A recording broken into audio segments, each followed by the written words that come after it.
kita bisa bertemu siang ini dalam kegiatan implementasi budaya positif. Lupa salawat serta salam semoga tetap tercurah kepada kita Nabi Muhammad SAW. Yang kami hormati Ibu Wakil Kepala Sekolah Bidang Kurikulum Negeri 3 Jember. Yang kami hormati Bapak Ibu penyaji atau pemateri pada siang hari ini. Yang kami hormati Bapak Ibu yang telah hadir dalam kegiatan diseminasi 2023. Perkenalkan kami di sini sebagai pembawa acara sekaligus moderator untuk menyampaikan susunan acara diseminasi 2023. Yang pertama adalah pembukaan, yang kedua adalah menyanyikan lagu Indonesia yang akan dipandu oleh Ibu Injan SPD. Kemudian sambutan sekaligus membuka kegiatan yang akan disampaikan oleh Ibu Yuswita Sari SPDMP. Selanjutnya adalah kegiatan inti yaitu diseminasi implementasi budaya positif yang akan disampaikan oleh 5 penyaji di depan kita, yaitu Ibu Siti Masruro, Bapak Bayu Arif Prabudi, Ibu Lilin Indah Febrianti, Ibu Yulika Tri Trisnawati, dan Bapak Dodi Dwi Aprianto. Kemudian dilanjutkan dengan tanya jawab. Kemudian ada sesi yang mungkin menarik bagi kita, yaitu surprise. Selanjutnya doa dan penutup. Bapak Ibu sekalian, untuk memasuki sesi selanjutnya, yaitu menyanyikan lagu Nusantara yang akan dipandu Ibu Sinjan SPD, kepada beliau kami persilakan. Bapak Ibu sekalian dimohon berdiri.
Bapak Ibu sekalian, diperkenalkan.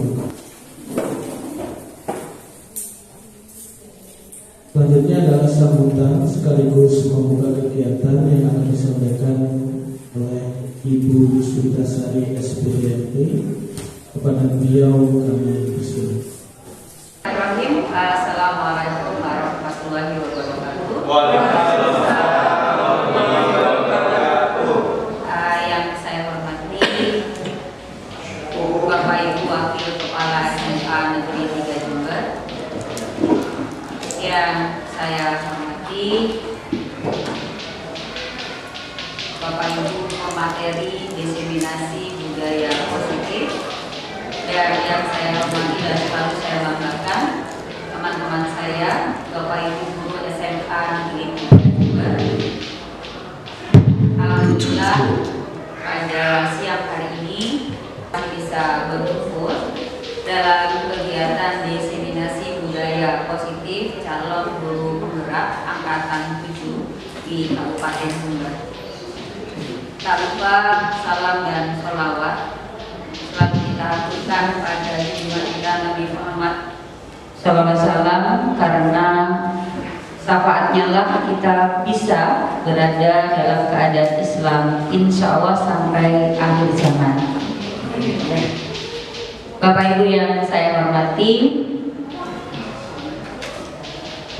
ucapan syukur dan rasa bangga saya sampaikan kepada Bapak Ibu pemateri diseminasi budaya positif calon guru penggerak angkatan 7 yang sudah melakukan kegiatan ini di SMA Negeri 3 Jember.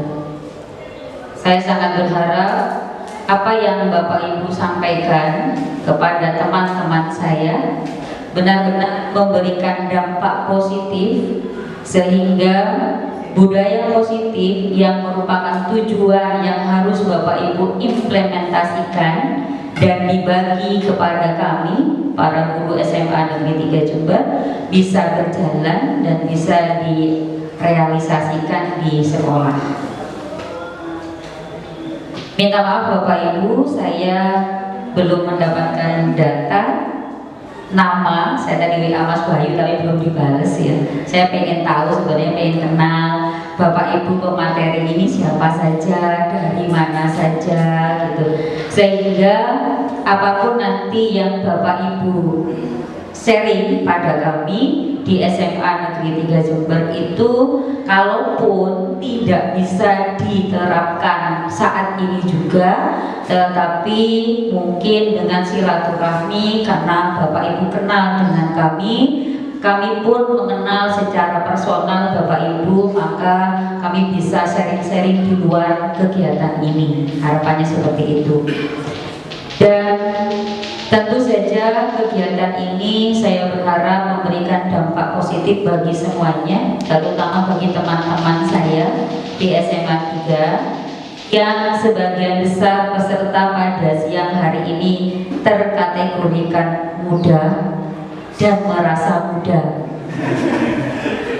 Karena diantaranya ada yang sudah tidak muda. Saya selaku Waka Kurikulum ini tidak muda, Pak Ujang Waka Humasnya juga tidak lagi muda, Bu Umi Waka Sarpasnya juga tidak muda. Tetapi jangan khawatir, kami bersemangat muda. Jadi kalau diundang acara begini-begini kami senang-senang saja. Artinya siapapun pematerinya, siapapun yang memberikan materi, tidak memandang itu muda atau tua, tetapi insya Allah ada manfaat yang diambil di situ. Dan dengan kegiatan ini semoga semangat Bapak Ibu CGP yang berlima di depan menular ke teman-teman saya selain Pak Bayu, untuk disegerakan mendaftar, mengikuti. Dan alhamdulillah sebenarnya yang agak tua di belakang itu berdua itu sebenarnya lolos, tinggal waktu saja. Ya, doakan bisa segera menyusul.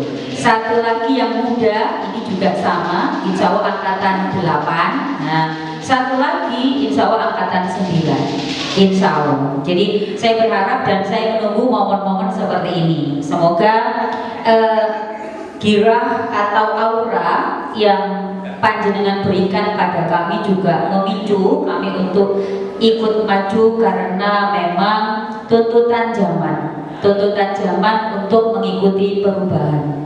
Maka kenapa Bapak Ibu guru selalu diajak untuk berinovasi, ya, berinovasi supaya tidak tertinggal dengan perubahan zaman.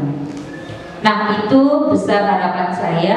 Saya mewakili kepala sekolah, saya mengucapkan selamat melakukan diseminasi.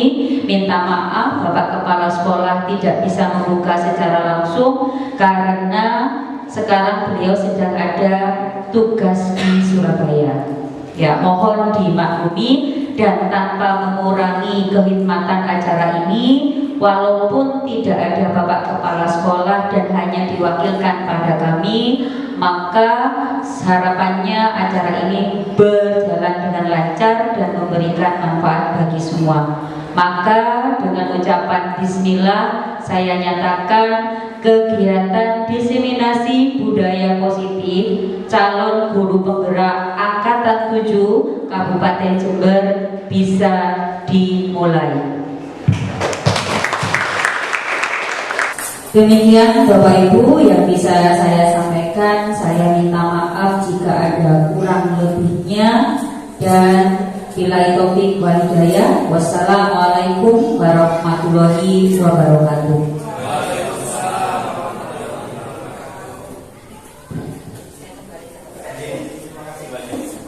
Kami ucapkan terima kasih. Selanjutnya adalah diseminasi implementasi budaya positif. Namun sebelumnya, sesuai dengan harapan hari ini khusus kita, saya ingin memperkenalkan diri saya dulu. Bapak Ibu, saya adalah Bob Syahrial Al-Ghazali. Saya guru SD Al-Qur'an. Saya di sini adalah rekan-rekan satu kelas dari Bapak Ibu. Selanjutnya saya ingin memperkenalkan Ibu Siti Masrullah. Ibu Siti Masrullah.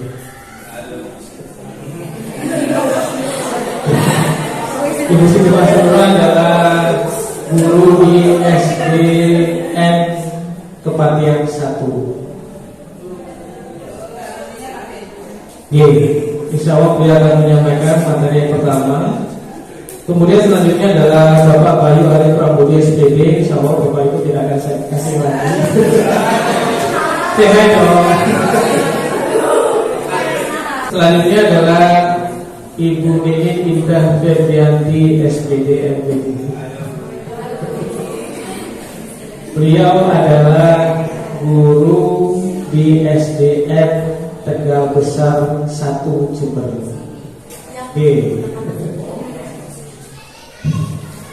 Selanjutnya adalah Ibu Yulika Tri Trisnawati SPD. Beliau adalah guru di SDK Maria Fatimah 3. Kita sini di mana itu? Terspat selanjutnya. Dan terakhir adalah Bapak Dodi Dwi Aprianto SPD GL. Kepada beliau adalah guru di SMK Teknologi Baru. Mungkin beliau yang ini adalah topik yang luar biasa. Mungkin kita sudah pernah atau bahkan setiap hari sudah melakukan budaya positif di sekolah.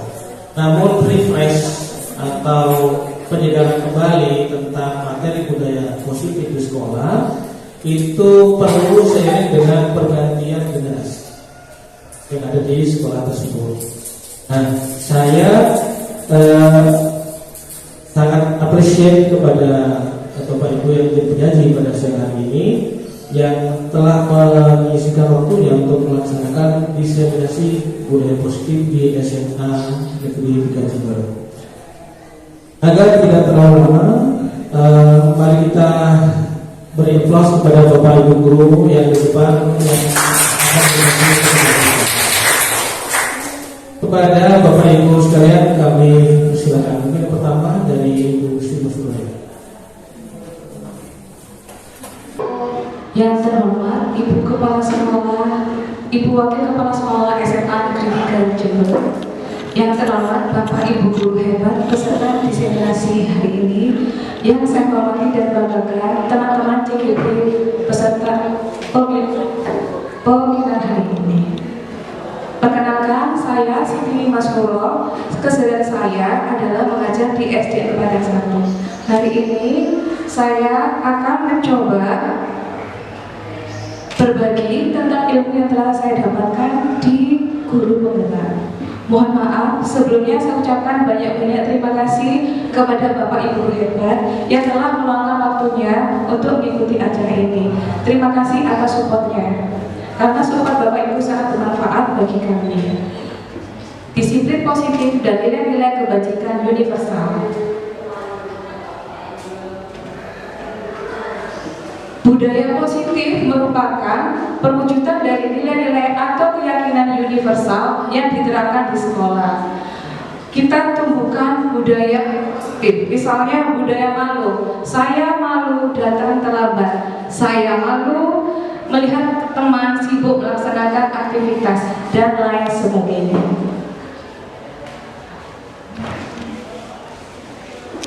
Budaya positif di sekolah ialah nilai-nilai, keyakinan-keyakinan, dan kebiasaan-kebiasaan sekolah yang berpihak pada murid. Mari kita budayakan 5S. Tentunya Bapak Ibu sudah menerangkan semua 5S. Mungkin ada yang mau berbagi dengan saya apa 5S itu, guys?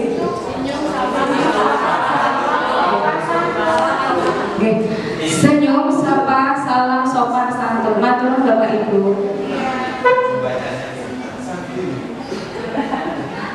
Makna disiplin. Disiplin diri membuat orang menggali potensinya menuju sebuah tujuan, apa yang dia hargai. Makna disiplin. Disiplin diri dapat membuat seseorang menggali potensinya menuju kepada sebuah tujuan, sesuatu yang dihargai dan bermakna. Dengan kata lain, disiplin diri juga mempelajari bagaimana cara kita mengontrol diri dan bagaimana menguasai diri untuk memilih tindakan yang mengacu pada nilai-nilai yang kita hargai. Seseorang yang memiliki disiplin diri berarti mereka bisa bertanggung jawab terhadap apa yang dilakukannya, karena mereka mendasarkan tindakan mereka pada nilai-nilai kebajikan universal. Sebagai pendidik, tujuan kita adalah menciptakan anak-anak yang memiliki disiplin diri sehingga mereka bisa berperilaku dengan mengacu pada nilai-nilai kebajikan universal dan memiliki motivasi intrinsik bukan ekstrinsik. Nilai kebijaksanaan universal. Nilai kebajikan adalah sifat positif manusia yang merupakan tujuan mulia yang ingin dicapai setiap individu. Nilai tersebut bersifat universal dan lintas bahasa, suku bangsa, agama maupun latar belakang. Nilai kebajikan. Jadi, apa sih nilai kebajikan itu? Nilai kebajikan ini sifat-sifat positif manusia yang merupakan tujuan mulia yang ingin dicapai setiap individu. Seperti yang telah dikemukakan oleh Dr. William Glasser pada telekontrol tahun 1984 menyatakan bahwa setiap perbuatan memiliki suatu tujuan, dan selanjutnya Diana Ghosh 1998 mengemukakan bahwa dengan mengaitkan nilai-nilai kebajikan yang diyakini seseorang, maka motivasi intrinsiknya akan terbangun, sehingga menggerakkan motivasi dari dalam untuk dapat mencapai tujuan mulia yang diinginkan.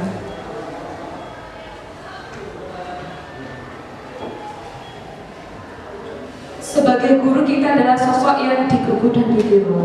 Sebisa mungkin kita memberikan contoh yang baik, trendsetter bagi anak didik kita. Kita adalah model yang baik bagi anak didik kita. Sebagai guru, kita harus mengetahui posisi kontrol guru, yaitu ada 5: mandiri, reflektif, kolaboratif, inovatif, dan berpihak pada murid. Itu semua harus kita pelajari dan praktekkan agar ke depannya kualitas pendidikan kita maju. Nilai kebajikan yang ingin dicapai oleh setiap anak Indonesia kita kenal dengan profil pelajar Pancasila. Bapak Ibu mungkin masih ada yang profil pelajar Pancasila itu apa saja, nggih? Ada pelajar Pancasila beriman dan bertakwa pada Tuhan Yang Esa dan berakhlak mulia, berkebinekaan global, gotong royong mandiri, kreatif dan benar kritis. Terima kasih.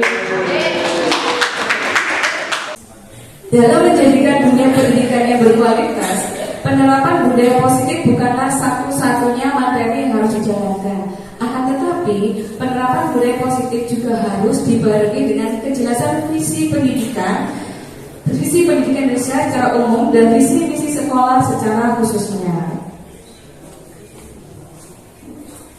Kebetulan saya guru SD, saya berusaha memberikan budaya positif dari kita sendiri dulu.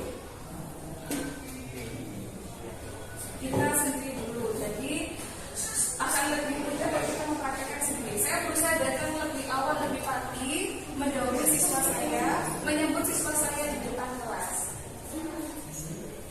Membiasakan anak-anak untuk menyapa, memberi salam. Yang kedua, saya perlu mencontohkan pada anak-anak menjaga kebersihan, pembiasaan cuci tangan, dan keset terlebih dahulu sebelum masuk kelas. Juga mengambil sampah dengan sendirinya dari dalam hati. Untuk di dalam kelas, saya perlu membiasakan siswa untuk selalu rukun dalam bekerja sama agar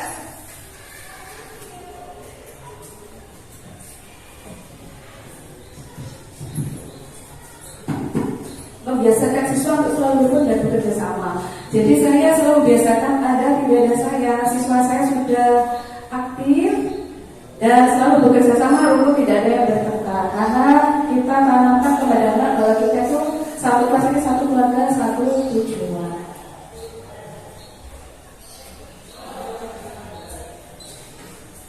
Itu contoh budaya positif yang sudah saya terapkan di sekolah. Saya yakin semua Bapak Ibu sudah menerapkan budaya positif di sekolah. Dan saya ingin berbagi, mungkin Bapak Ibu guru di sini bisa mau berbagi atau sharing ilmunya dengan saya. Budaya positif apa saja yang telah Bapak Ibu terapkan yang berkaitan dengan aktivitas pembelajaran di kelas. Monggo.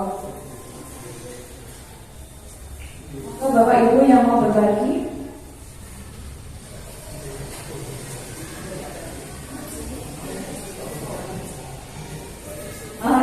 Mbak, monggo yang pakai jilbab yang cantik di depan.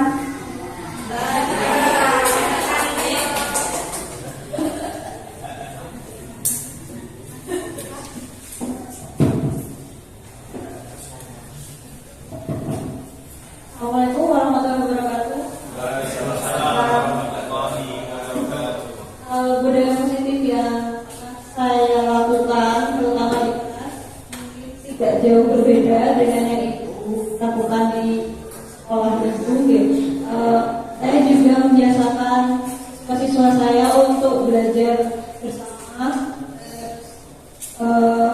bekerja sama dalam satu kelompok, dan mereka sudah terbiasa untuk membagi tugas atau sudah mandiri untuk membagi tugas, membagi apa yang harus masing-masing lakukan, sudah bisa mandiri.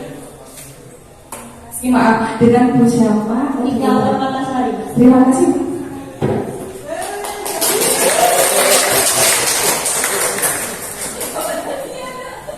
Terima kasih Bu atas sumbang sarannya. Sebenarnya saya punya sedikit cerita Bapak Ibu kejadian di sekolah saya. Kelas saya ini terkenal kelas yang nggak pernah diem. Kadang Bapak Ibu guru soalnya di sini, kelas 4A, kelas arek dablek. Padahal saya sih juga nggak suka kalau kelas itu terlalu diam seperti kuburan. Pengalaman saya, kalau kelas lain, kadang kalau gurunya tidak masuk, diberitahu, anak hari ini Bu tidak masuk karena sakit. Muridnya itu senang, tapi alhamdulillah berbeda saya. Kelas saya kadang bila guru mapelnya berhalangan hadir, dan saya sampaikan, anak-anak hari ini guru mapelnya berhalangan hadir. Anak-anak belajar bersama guru ya. Anak itu semangat lebih senang sama gurunya.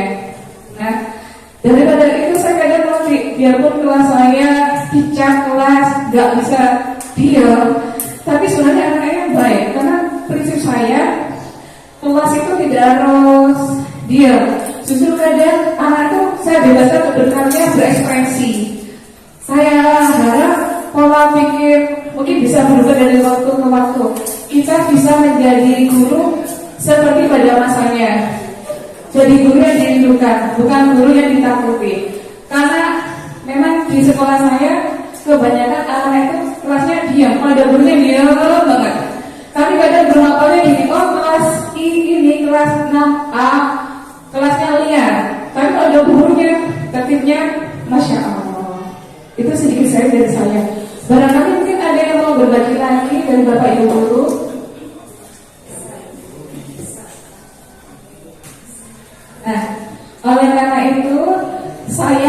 mengajak Bapak Ibu guru hebat yang ada di SMA 3 ini untuk menerapkan budaya positif mulai dari diri kita sendiri. Mungkin bisa diawali dengan diniatkan bekerja untuk mencari berkah, karena Allah juga mencerdaskan bangsa dengan penuh ikhlas dari dalam hati. Dimulai contohnya kita datang lebih pagi, lebih awal, bukan karena takut absen merah, tapi karena memang ikhlas dari dalam, karena ingin bekerja semaksimal mungkin untuk mencerdaskan kehidupan bangsa, generasi emas penerus bangsa Indonesia. Mungkin ada dari Bapak Ibu yang ingin ditanyakan dari materi hari ini.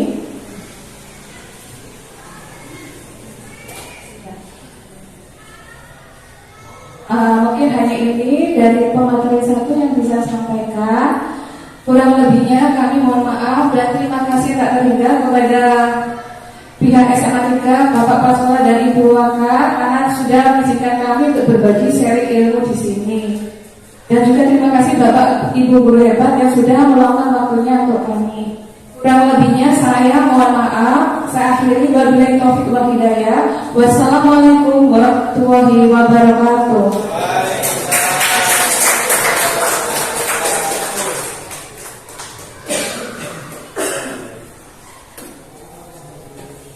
Assalamualaikum warahmatullahi wabarakatuh. Di sini saya akan lanjutkan materi dari yang sudah disampaikan. Ya. Nama saya Banjari Prabudi, calon penggerak angkatan 7. Tempat kerja saya dari sini. SMA Negeri 3 juga. Ya, yang akan saya jelaskan di sini itu mengenai teori motivasi, hukuman dan penghargaan, begitu juga restitusi. Mungkin pertama kali kita mendengar apa itu restitusi, mari kita belajar bersama. Next, selanjutnya di sini adalah motivasi perilaku manusia. Manusia pasti akan memiliki perubahan atau ingin berubah perilakunya menjadi lebih baik. Di sini ada 3. Yang pertama, motivasi itu akan bekerja ketika seseorang ingin menghindari ketidaknyamanan atau hukuman. Ini adalah salah satu contoh motivasi diri yang paling bawah. Kenapa dikatakan paling bawah? Karena di situ sudah dijelaskan ada ketidaknyamanan, menghindari sebuah hukuman. Kemudian selanjutnya di situ ada untuk mendapatkan imbalan atau penghargaan dari orang lain. Misalnya, saya akan berubah sifat saya menjadi tidak terlambat lagi, sehingga saya sama Bapak Ibu guru dipuji. Wah, sekarang Pak Bayu rajin nih, yang awalnya tidak rajin. Itu salah satu perubahan motivasi diri. Kemudian yang terakhir ini adalah yang paling tinggi. Yang paling tinggi di mana kita harus bisa mengimplementasikan kepada murid-murid kita, yaitu menjadi orang yang mereka inginkan perubahan dirinya dan menghargai diri sendiri dengan nilai-nilai apa yang dipercaya, sehingga perubahan itu berada pada dirinya sendiri. Dia ingin berubah karena dirinya ingin menjadi lebih baik dan bertanggung jawab, seperti itu. Di sini juga saya akan menjelaskan ketiga konsep ini. Apa itu hukuman, konsekuensi, restitusi. Apa perbedaan dari ketiga ini? Ada sebuah pemantik. Pemantik ini pengalaman saya sendiri, yaitu di kelas 11 IPA 4 atas nama Reza. Anaknya Bilqis. Reza ini adalah siswa kesayangan saya. Kenapa? Ketika saya melakukan pembelajaran, ternyata saya amati Reza itu berbeda dengan temannya, agak spesial. Kenapa agak spesial? Ya mungkin tidak begitu suka pelajaran biologi, sehingga dia menulis, menggambar, melakukan keinginannya sendiri dan tidak memperhatikan apa yang saya ajar. Nah, ketika itu Reza saya lihat, ternyata dia, kemudian saya berikan pertanyaan kepada Reza tentang apa yang saya berikan materinya. Ternyata Reza gugup, Reza malah grogi, akhirnya kesenggol tasnya. Dia terbata-bata ketika mau menjawab. Hasilnya semua teman sekelasnya mengetahui si Reza tersebut. Ternyata saya membiarkan teman-temannya yang sedang tertawa. Malah saya memberikan hukuman kepada Reza. Hukumannya apa? Reza, kamu karena tidak memperhatikan Bapak, silakan maju ke depan dan pegang hidung kamu, Reza. Ternyata semakin ramai kelasnya karena mentertawakan si Reza itu. Dari soal pemantik ini, apakah Bapak Ibu guru di sini setuju dengan tindakan saya? Bagaimana? Setuju apa enggak? Kemudian yang kedua di sini, menurut Bapak Ibu, tindakan saya terhadap Reza itu adalah sebuah hukuman atau konsekuensi? Mungkin ada yang mau menjawab. Bu Fauzia? Ayo Bu Fauzia, silahkan Bu Fauzia.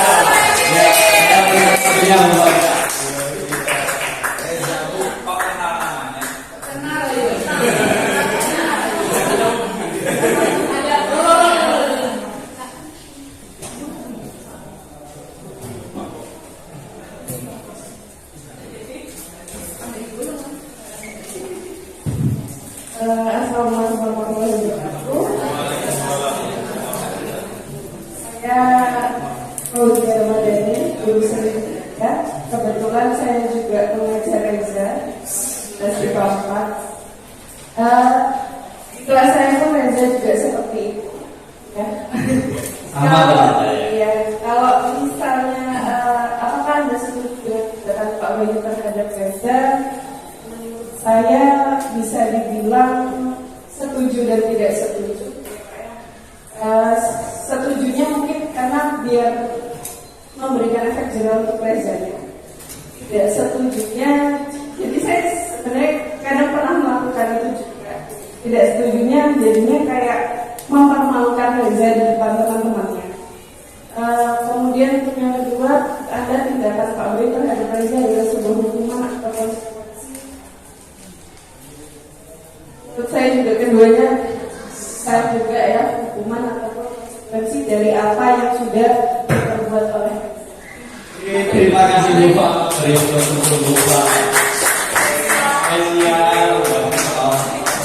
Saya lupa ibunya Reza di sini. Sebenarnya saya lemparkan ke ibunya. Oke, next. Apakah jawabannya benar? Mari kita simak bersama-sama. Hukuman. Di sini akan saya jelaskan mengenai hukuman. Hukuman itu bersifat tidak terencana atau tiba-tiba. Murid tidak tahu yang akan terjadi dan tidak dilibatkan. Itu adalah sebuah hukuman. Seperti tadi Reza, langsung saya suruh ke depan. Berarti termasuk hukuman.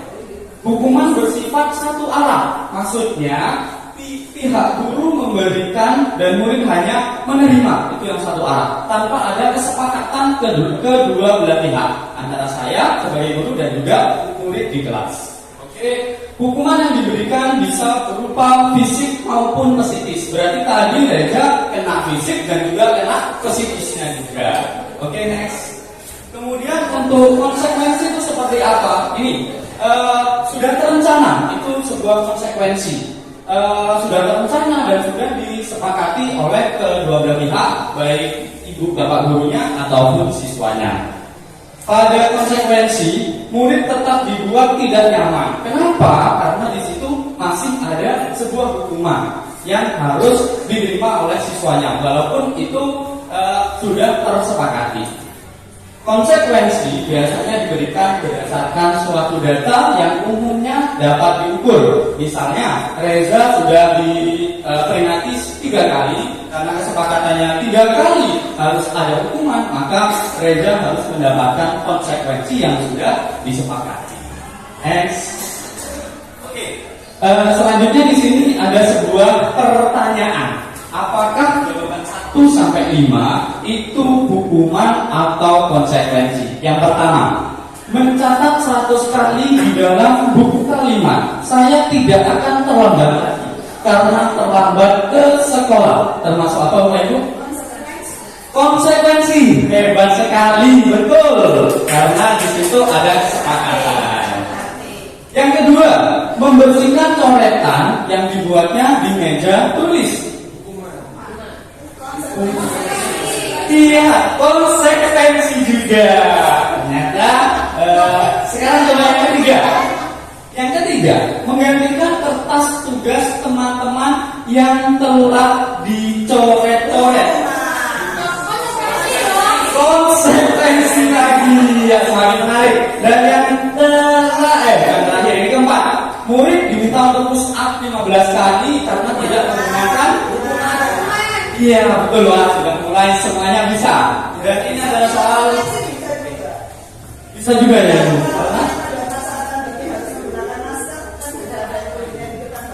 Oh iya. Ya, kalau ada kesepakatan kedua berarti ya, betul. Kemudian pertanyaan kedua yang terakhir. Pertama, membersihkan tumpahan air di meja tulis karena tersenggol saat proses belajar. Cuman konsekuensi? Iya betul, konsekuensi.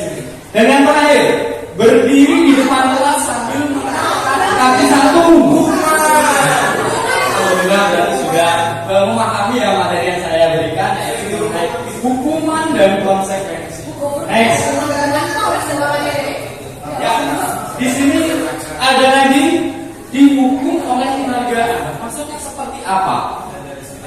Di sini saat kita berulang kali menjanjikan hadiah kepada anak-anak agar berperilaku bertanggung jawab, berarti di situ ada penghargaan yang harus diberikan ke siswa. Kepada seorang murid agar mempelajari sesuatu yang baru, kita sedang berasumsi mereka tidak dapat melakukan atau tidak akan memilih untuk melakukannya. Artinya, ketika tidak ada sebuah hadiah, maka dia tidak akan melakukan atau tidak bertanggung jawab. Itu yang dimaksud dengan dihukum oleh penghargaan. Seperti itu. Kemudian di sini juga ada menurut Al-Fitqon, baik penghargaan maupun hukuman adalah cara-cara mengkontrol perilaku yang menghancurkan potensi untuk pembelajaran yang sesungguhnya. Ya.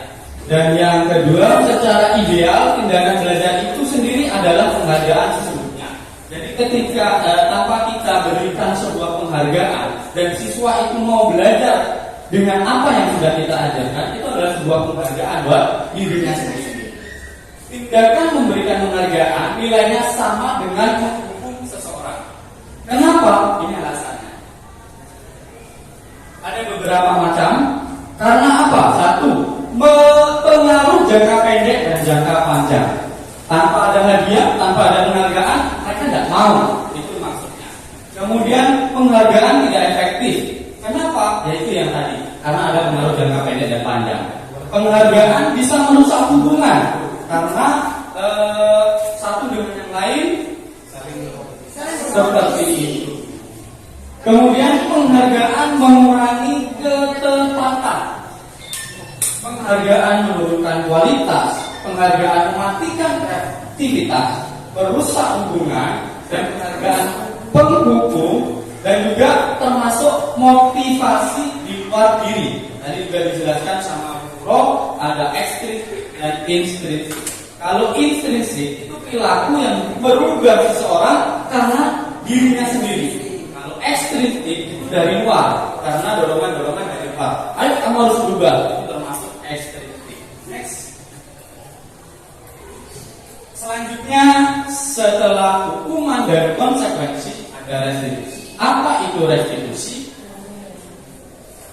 Sebuah pendekatan untuk menciptakan disiplin positif. Seperti ini yang paling benar, yang paling tepat, bukan hukuman atau konsekuensi, yaitu restitusi. Seperti apa? Next. Ini saya berikan sebuah contoh. Sebagai seorang guru, ketika murid Anda melakukan kesalahan, tindakan mana yang akan dilakukan oleh kita? 1 sampai 5 menurut Bapak Ibu yang mana yang paling tepat? 1. Menunjukkan kesalahannya dan memintanya melihat kesalahannya baik-baik. 2. Mengatakan kamu seharusnya tahu bagaimana kamu harus bertindak. Nomor 4 enggak sih? Nomor 4 bertanya padanya, kenapa kamu melakukan sesuatu yang seharusnya tidak kamu lakukan? Mungkin ada jawaban yang lain. Oke, nomor 4 kita lihat. Next. Ternyata jawabannya, kalau Anda melakukan tindakan di atas, mungkin Anda akan membuat murid Anda merasa menjadi anak yang gagal. Berarti 1 sampai 5 itu salah semua. Walaupun saya sebelum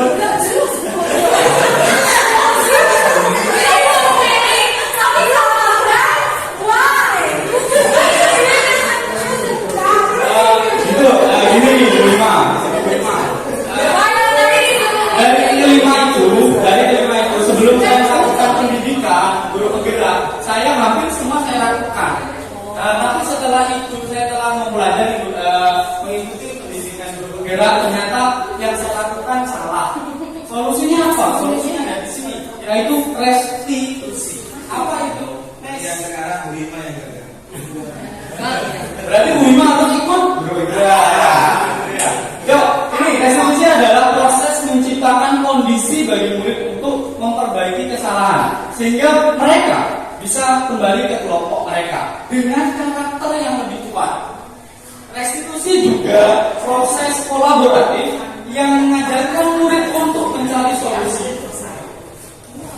pada masalahnya dan membantu murid berpikir tentang orang seperti apa yang mereka inginkan dan bagaimana mereka harus memperlakukan orang lain. Restitusi juga membantu murid memiliki tujuan, disiplin positif, dan memulihkan dirinya setelah berbuat salah. Penekanannya bukanlah pada bagaimana perilaku untuk menyenangkan orang lain atau menghindari ketidaknyamanan, namun tujuannya menjadi orang yang menghargai nilai-nilai kebajikan yang mereka percayai.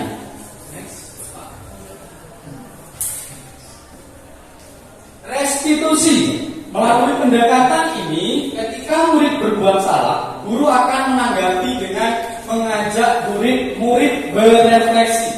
Apa kesalahannya? Ditanyakan. Dapat mereka lakukan. Oke, contohnya nanti akan dijelaskan sama pemateri selanjutnya. Saya hanya menjelaskan apa itu restitusi. Oke. Pendekatan restitusi tidak hanya menguntungkan si korban atau yang melakukan kesalahan, tetapi juga menguntungkan orang lain yang berbuat salah. Oke. Terima kasih. Ini materi yang saya sampaikan. Selanjutnya ke materi selanjutnya yaitu pendampingan kelas. Saya akhiri. Assalamualaikum warahmatullahi wabarakatuh.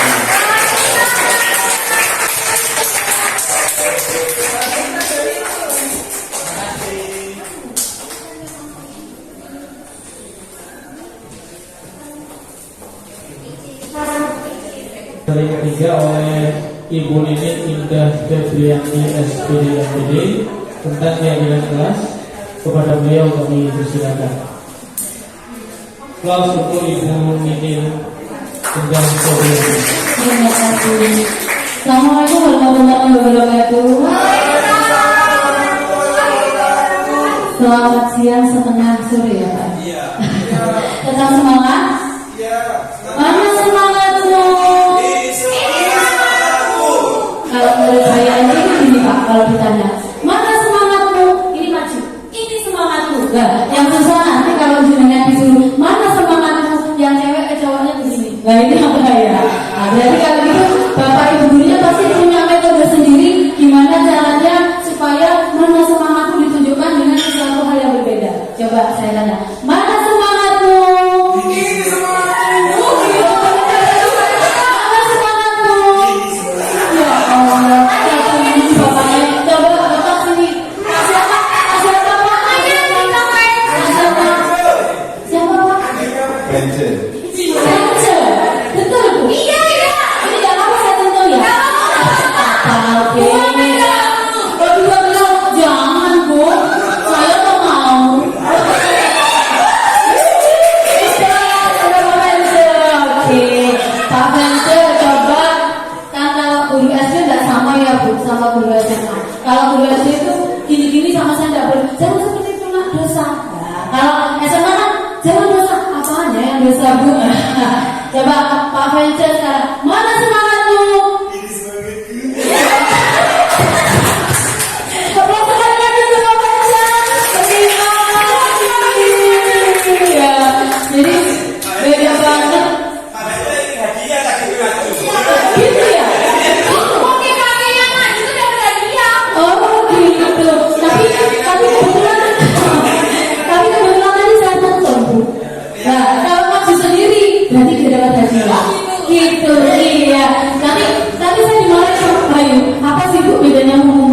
Ya, tadi kan sudah disampaikan. Nanti kalau saya tarik ini kan berarti dia mengharapkan sesuatu dari saya. Rumah saya masih di sini kok Pak. Oke, terima kasih. Oke, baik Bapak Ibu, untuk materi selanjutnya mungkin tadi dengan Mas Roro sudah disampaikan tentang kebajikan universal, kemudian dengan Pak Bayu apa itu yang dimaksud dengan restitusi, hukuman, sampun ya, saya rasa sudah. Sekarang saya ingin mencoba menyampaikan sedikit materi tentang apa itu keyakinan kelas. Mungkin ada yang tahu keyakinan kelas, kayaknya saya udah pernah Bu. Apalagi Pak Pence ini tadi sempat saya tanya Bu, pada saat misi ini, apa namanya, daftar hadir. Ternyata beliaunya senior saya. Aplaus untuk Pak Pence. Ini ya. Oke, mengapa keyakinan kelas? Mengapa tidak peraturan kelas saja? Siapa yang bisa? Betul sekali. Ayo jawab, seru Pak. Ayo Pak, jawab Pak. Oke, Bapak, mengapa keyakinan kelas? Mengapa tidak peraturan kelas saja? Peraturan kelas itu nanti membuat siswa nggak bisa. Enggak. Membuat siswa nanti melakukannya secara terpaksa. Ya, tapi kalau keyakinan kelas nanti bisa Ya. membuat kesadaran diri untuk melakukan. Oke, terima kasih Bapak. Bapak siapa? Kamu jangan. Oh, Bapak Ujang. Oke, kalian sudah berdiri Bu. Mbak saya kumpul. Terima kasih. Mas, saya nggak mau tanya sebentar.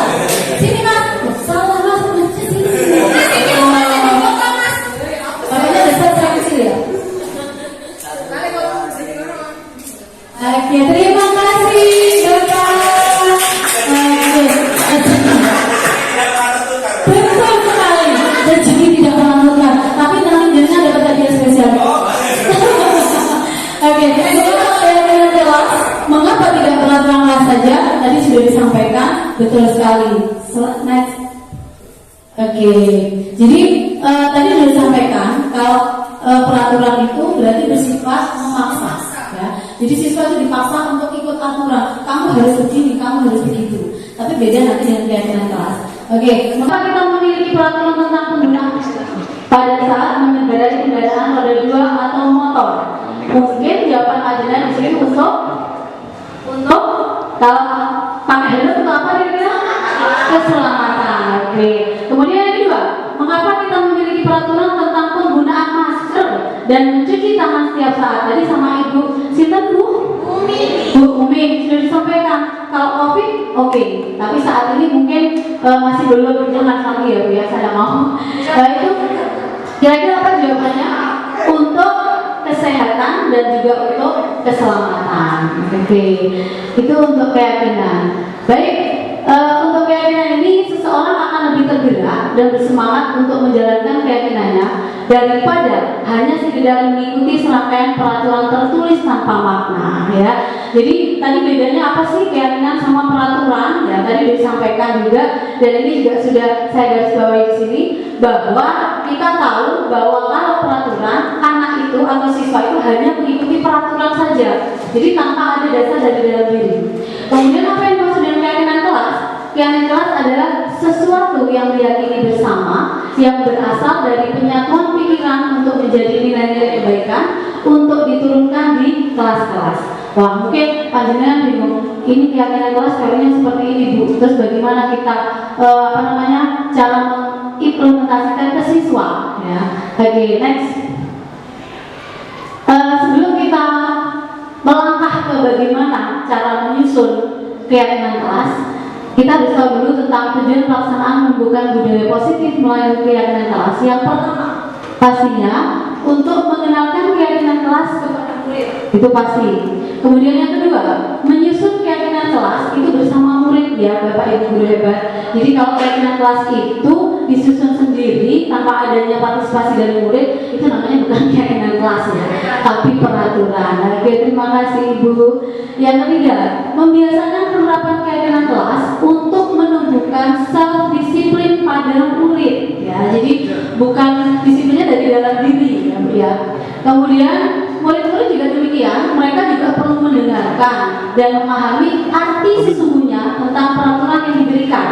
Jadi tidak harus panjenengan pilih anak-anak setiap Senin harus, nah, kata-kata harus, berarti itu adalah sebuah aturan. Oke. Kemudian slide berikutnya apa?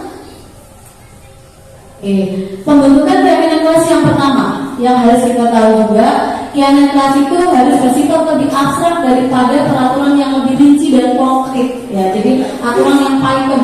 Kemudian yang kedua, keyakinan kelas berupa pernyataan-pernyataan universal. Artinya di sini pernyataan itu secara umum. Jadi harus disepakati oleh kedua belah pihak, baik oleh guru maupun oleh siswa. Kemudian pernyataan keyakinan itu senantiasa dibuat dalam bentuk positif. Wah, ini bagaimana? Nanti akan saya jelaskan di slide berikutnya. Kemudian keyakinan kelas sebenarnya tidak terlalu banyak sehingga mudah diingat dan dipahami oleh semua warga kelas. Kalau peraturan mungkin Bapak Ibu di situ ada ya Bu, peraturan kelas 1, bla bla bla dan seterusnya. Tapi kalau keyakinan kelas di sini tidak terlalu banyak. Karena mereka tambah bingung nanti mana dulu yang mau dikerjakan. Oke. Kemudian keyakinan kelas sebaiknya sesuatu yang dapat diterapkan di lingkungan tersebut. Kemudian semua warga kelas hendaknya ikut berkontribusi dalam pembuatan keyakinan kelas lewat kegiatan curah pendapat. Ya. Kemudian bersedia meninjau kembali keyakinan kelas dari waktu ke waktu. Itu yang harus Bapak Ibu guru hebat ketahui. Ya. Oke, baik. Ini prosedur pembentukan keyakinan kelas ya. Jadi sudah pernah juga saya ini terapkan di sekolah saya, Yang pertama melaksanakan sosialisasi melalui paparan singkat terkait keyakinan kelas kepada murid. Jadi sebelum kita membuat keyakinan kelas, maka guru itu harus disosialisasikan dulu. Apa sih keyakinan kelas itu? Beda nggak dengan peraturan? Ya, itu yang harus kita garis bawahi. Kemudian slide berikutnya Pak. Yang kedua, menyusun keyakinan kelas bersama murid. Yang pertama, melakukan brainstorming atau pemetaan ide tentang apa yang boleh dan tidak boleh dilakukan. Mungkin kalau di SD ya Bu, kalau di SD itu mungkin lebih simpel anak-anaknya karena masih kecil. Kalau di SMA ya Bapak Ibu, SMA kira-kira kalau misalnya keyakinan kelas ini kita lakukan sesuatu hal yang boleh dan tidak boleh, kira-kira satu aja contoh. Moga Bapak senior saya, wah Pak Panjamane. Apa kira-kira Bapak yang kira-kira nggak boleh atau boleh dilakukan untuk menyusun keyakinan kelas? Berarti harus ada kesepakatan. Kira-kira apa? Terpukau Oke, gini Pak. Keyakinan kelas itu tadi kan saya jelaskan melakukan brainstorming atau pemetaan ide tentang apa yang boleh dan tidak boleh dilakukan. Kira-kira apa? Kesepakatan ya Bu kalau keyakinan kelas ya. Contoh misalkan di kelas saya, pembelajaran dibuka. Nah, misalkan yang boleh dilakukan pada saat pembelajaran itu menggunakan sepatu olahraga. Yang tidak diperbolehkan, misalkan kalau sudah kembali ke kelas ya sepatunya kembali lagi dengan normalnya. Kira-kira bahasanya bagaimana ya Pak kalau anak-anak sepatunya dipakai atau sepatunya dilepas, itu gimana? Kira-kira bahasanya dengan ke siswa. Menggunakan sepatu yang nyaman. Oke, bagus. Terima kasih Bapak Pencel. Bapak Pencel.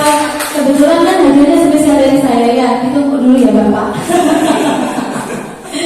Nggak tertukar. Wah, ini tidak berbahaya. Nanti-nantinya saya ya Bapak.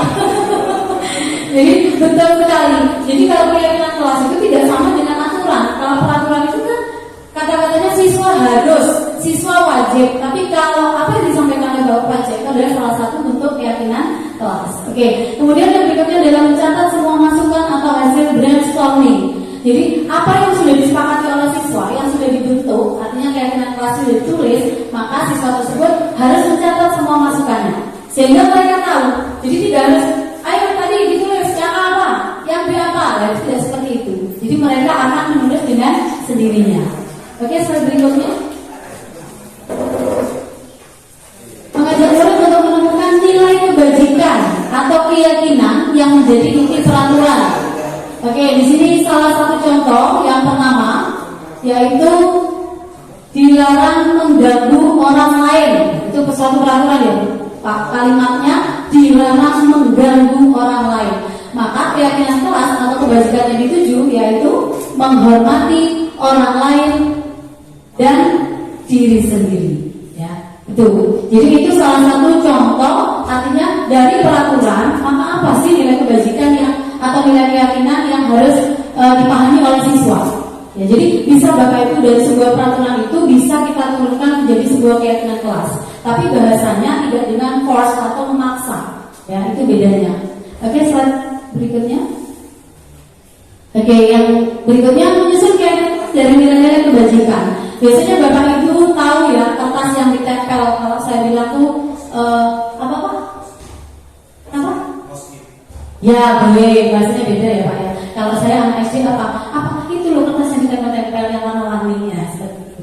Jadi boleh Bapak Ibu. Jadi setelah kita menyusun, kemudian yang pertama menuliskan kesepakatan atau keyakinan, kemudian disusun atau disimpulkan bersama, dan terakhir pastinya harus diimplementasikan oleh siswa tersebut. Ya, jadi mungkin nanti dibagi per kelompok. Jadi kelompok A, B, C, D, mana keyakinan kelas yang harus dibuat. Kemudian per masing-masing kelompok itu biasanya kalau guru yang inovatif itu biasanya mereka disuruhkan kemudian nempel.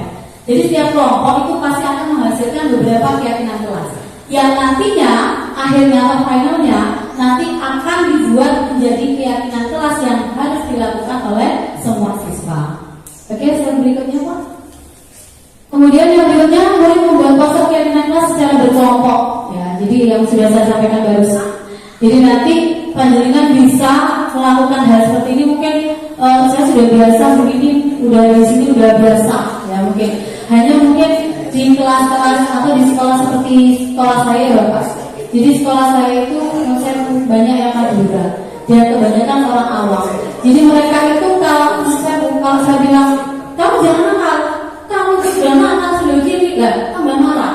Tapi pada saat melakukan sesuatu yang sudah saya terapkan seperti yang sudah disampaikan oleh teman-teman saya, restitusi, kemudian keyakinan kelas, mereka berubah. Jadi berubahnya bagaimana? Lebih lunak, artinya tidak membantah guru. Karena di tempat saya itu kebanyakan muridnya itu orang awam. Jadi Madura kalau ngomong sama gurunya itu gini Bu, besok gak boleh apa seperti itu. Jadi kenapa? Saya tidak bisa orang Madura ya Pak. Jadi saya gini, apa aku mata Allah. Nah, jadi mereka perlu alasan.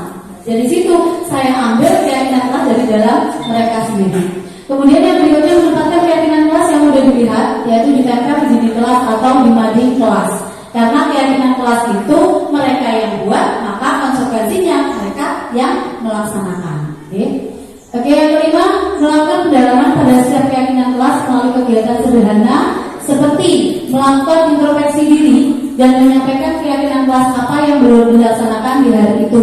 Jadi setelah keyakinan kelas itu terbentuk, Bapak Ibu jangan lupa mereka harus memberikan feedback atau reward ya. Jadi anak-anak kira-kira dari 10 keyakinan kelas yang sudah kita buat untuk hari ini apa yang belum dikerjakan. Nah, jadi gurunya itu melakukan atau membuat sebuah pertanyaan pematik, maka siswa itu nanti setelah itu baru melakukan introspeksi diri. Jadi antar siswa dengan siswa itu saling berintrospeksi. Kira-kira kamu tadi sudah nggak melepas malu terhadap kelas dan sebagainya.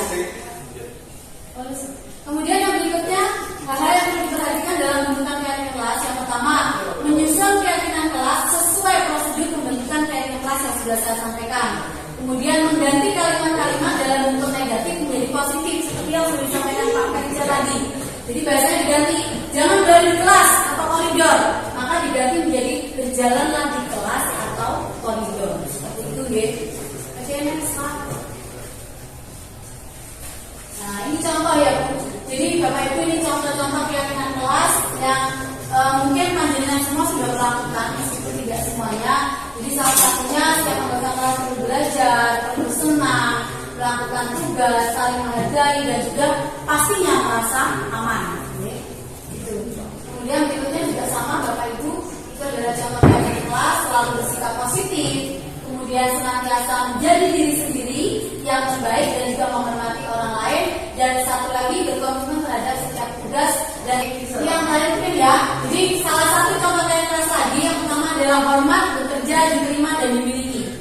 Yang hormat, kami meyakini bahwa sangat penting untuk menghormati semua orang dan barang milik orang lain. Itu yang mestinya kita terapkan dan kita sampaikan ke siswa untuk diyakini sebagai perbuatan baik. Kemudian bekerja, kami meyakini bahwa sangat penting untuk mengerjakan segala pekerjaan atau mengikuti kegiatan yang telah ditugaskan.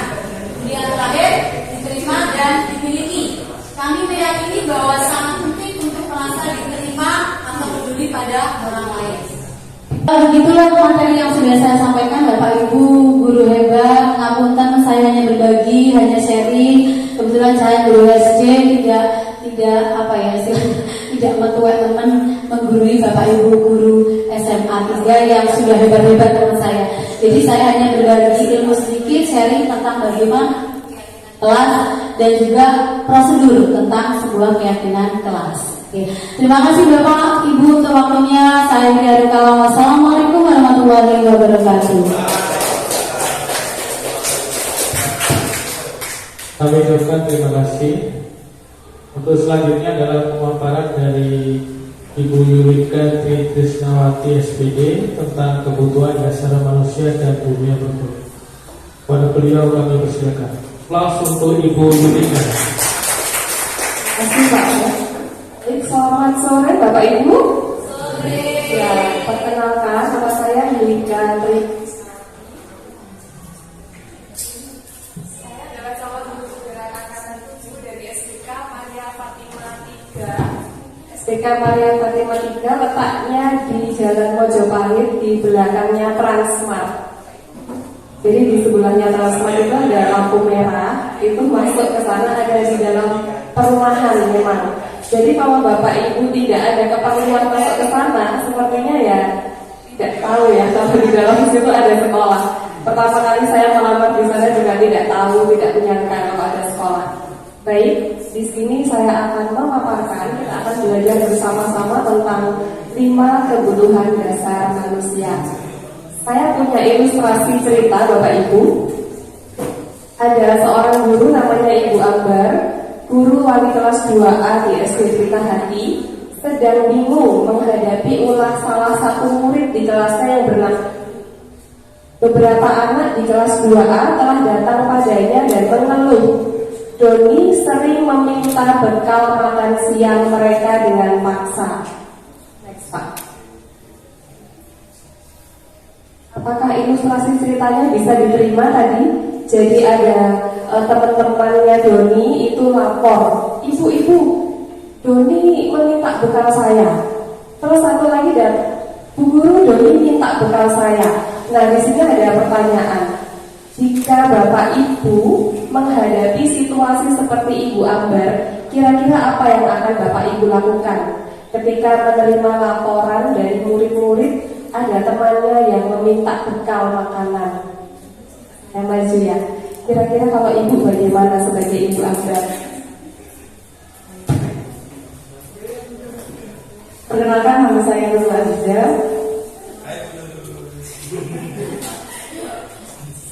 Yang pertama, jika Anda menghadapi situasi seperti Ibu Ambar, apa yang akan Anda lakukan? Yang pertama, saya akan menanyakan terlebih dahulu alasannya itu kenapa? Karena setiap seperti yang tadi Pak Bayu jelaskan, di setiap tindakan itu pasti ada maksud dan tujuannya.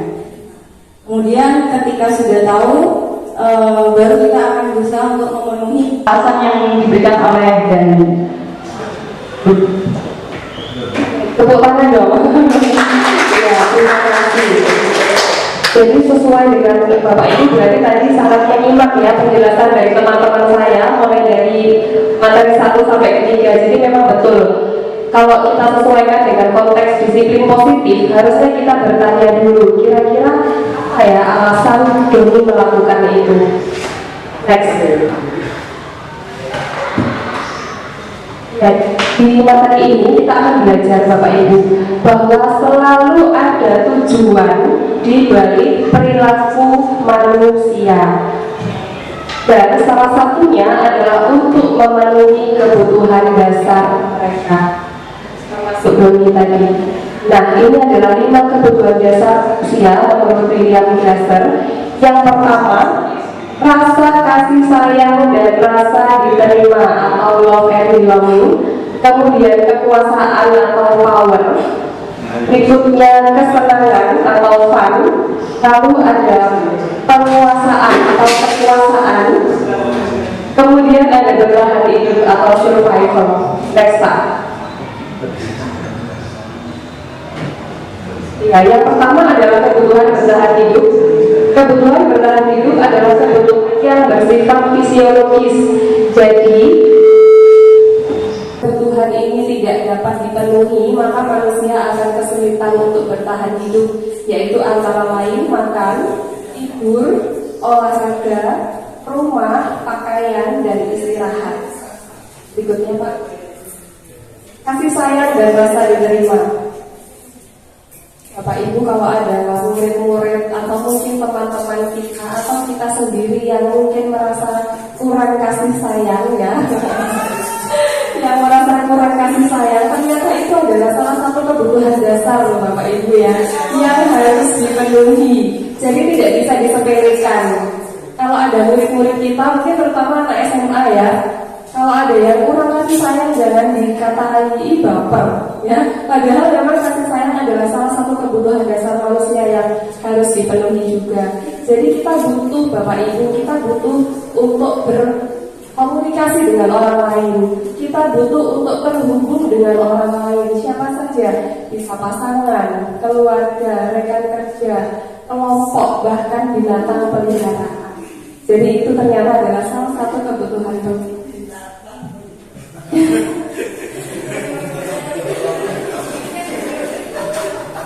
Baik, yang berikutnya ada kekuasaan dan penguasaan. Nah, kalau kita perhatikan ada murid-murid kita yang suka sekali menjadi yang pertama di dalam kelompok, mungkin dia suka sekali memimpin, berarti kebutuhan kekuasaan dia sangat besar Bapak Ibu, dan itu juga perlu kita salurkan.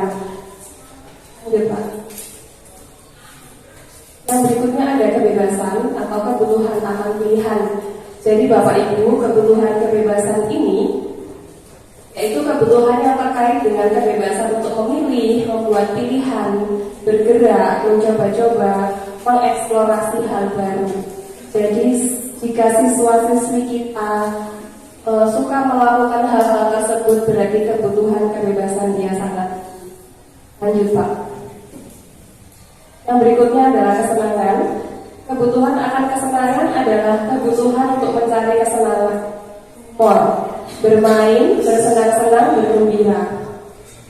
Glasser menghubungkan kebutuhan ini dengan belajar Bapak Ibu.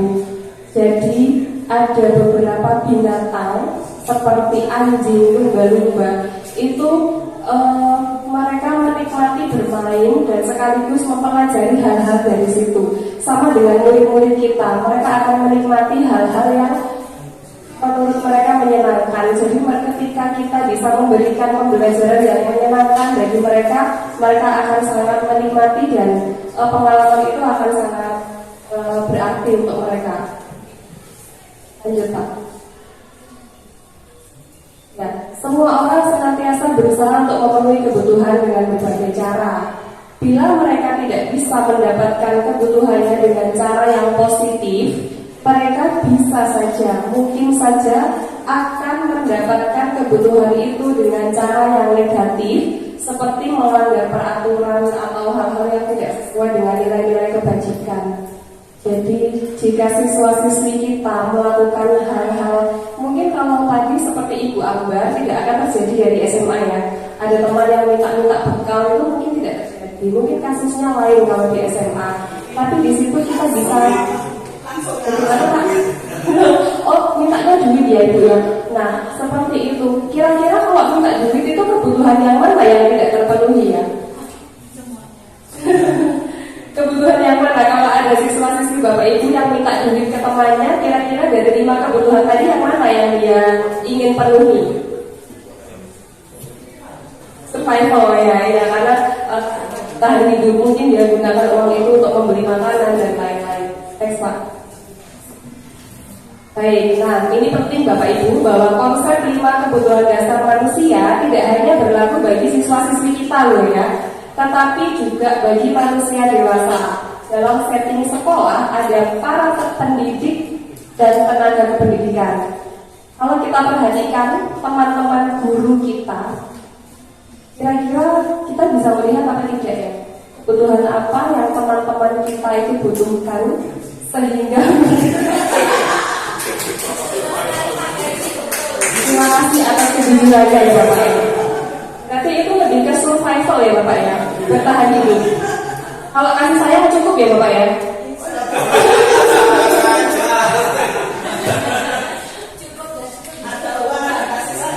Ada uang, ada kasih sayang, jadi saling melengkapi ya Bu ya. Ya, jadi kalau seandainya kok gitu ya. Jadi seandainya kita punya teman-teman guru yang mungkin melakukan tindakan tertentu, kita bisa analisa, kira-kira temanku itu butuh apa ya yang membuat beliau melakukan hal seperti itu. Apakah survival tadi, atau kasih sayang, atau penguasaan, sama dengan siswa-siswi kita. Ketika siswa-siswi kita melakukan sesuatu yang kita anggap aneh atau melanggar peraturan, alangkah baiknya kita menganalisa kira-kira anakku ini butuh apa, kebutuhan apa yang belum terpenuhi. Jadi di situ sebagai guru kita bisa mengakomodir. Apakah mudah? Tidak Bapak Ibu. Saya tidak mudah untuk mengakomodir kira-kira muridku butuh apa. Dan misalkan kita sudah menemukan dia butuh apa, juga belum tentu kita bisa memberikannya dengan mudah. Tetapi itu adalah salah satu cara untuk menumbuhkan budaya positif di sekolah. Ini terhubung dengan materi yang sudah disampaikan oleh teman-teman saya tadi. Jadi memang tidak mudah, tetapi jika 5 kebutuhan dasar ini paling tidak terpenuhi, sebagian besar terpenuhi, maka kemungkinan murid kita akan menghindari perilaku-perilaku yang nyeleneh istilahnya kalau bahasa Jawa.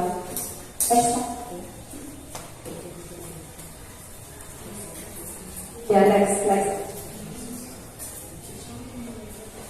Ya, Bapak Ibu, jika kita ingin murid kita berubah, maka dari siapa dulu? Pertama, kapasitas untuk berubah ada di dalam diri kita. Bapak Ibu gurunya dulu. Kalau Bapak Ibu gurunya aja 5 kebutuhannya belum terpenuhi, pasti akan kesulitan juga untuk melihat siswa-siswi kita. Tetapi kita tidak butuh sempurna dulu ya untuk membantu siswa-siswi kita. Kemudian mencari solusi untuk memenuhi kebutuhan tertentu dengan cara yang positif. Ya, baik, demikian tadi Bapak Ibu pemaparan saya tentang 5 kebutuhan dasar manusia. Mudah-mudahan bermanfaat, dan mohon maaf jika ada hal yang kurang berkenan. Ini sama sih.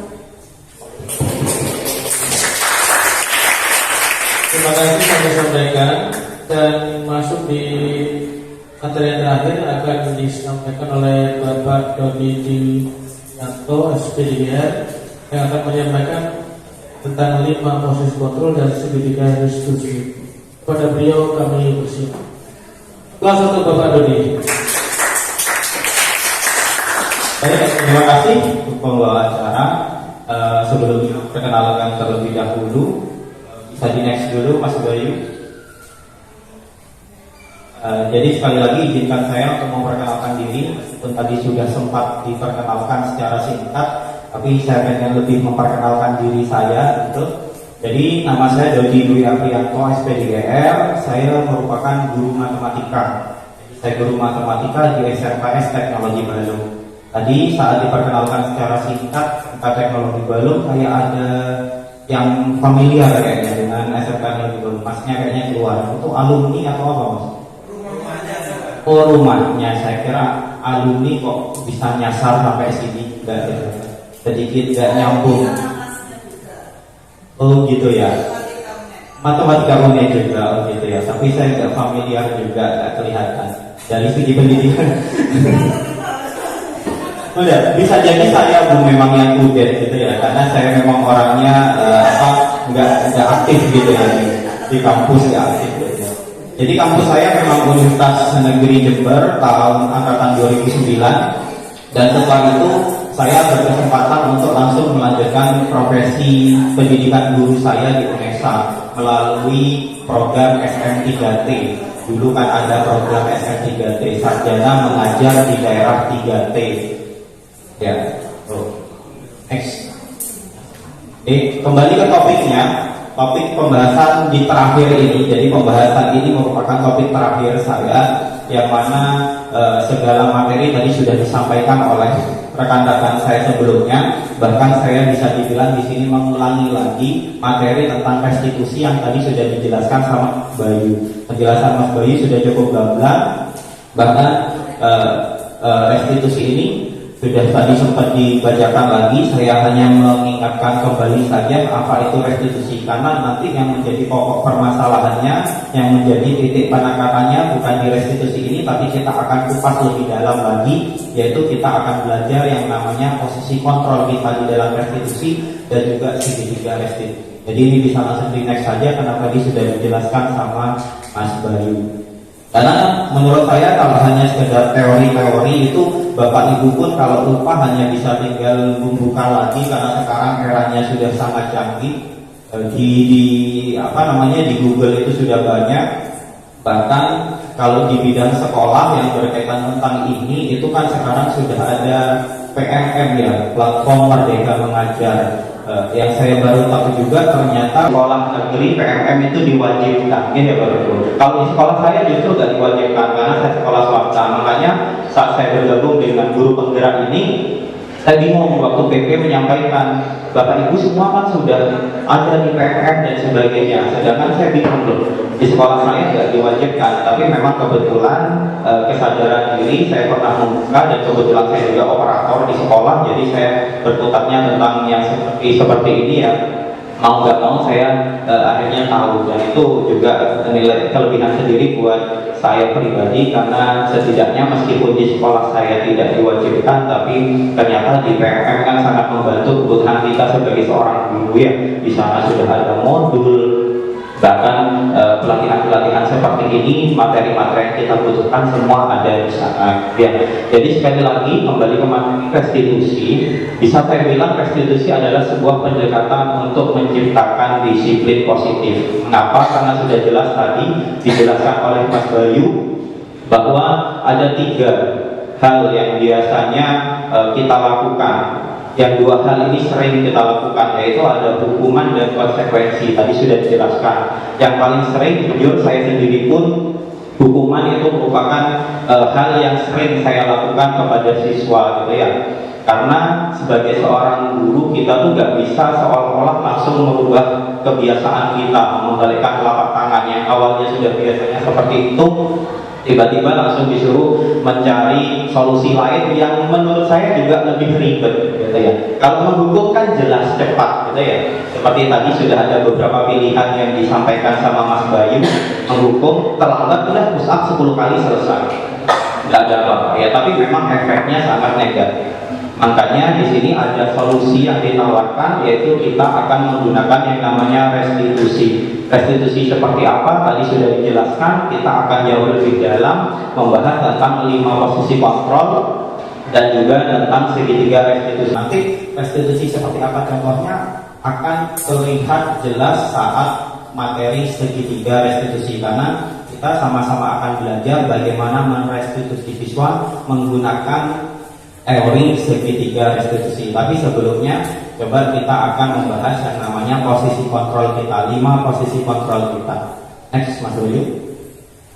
Ini ada 5 posisi kontrol kita sebagai seorang guru ya. Yang pertama adalah posisi kontrol kita sebagai seorang penghukum.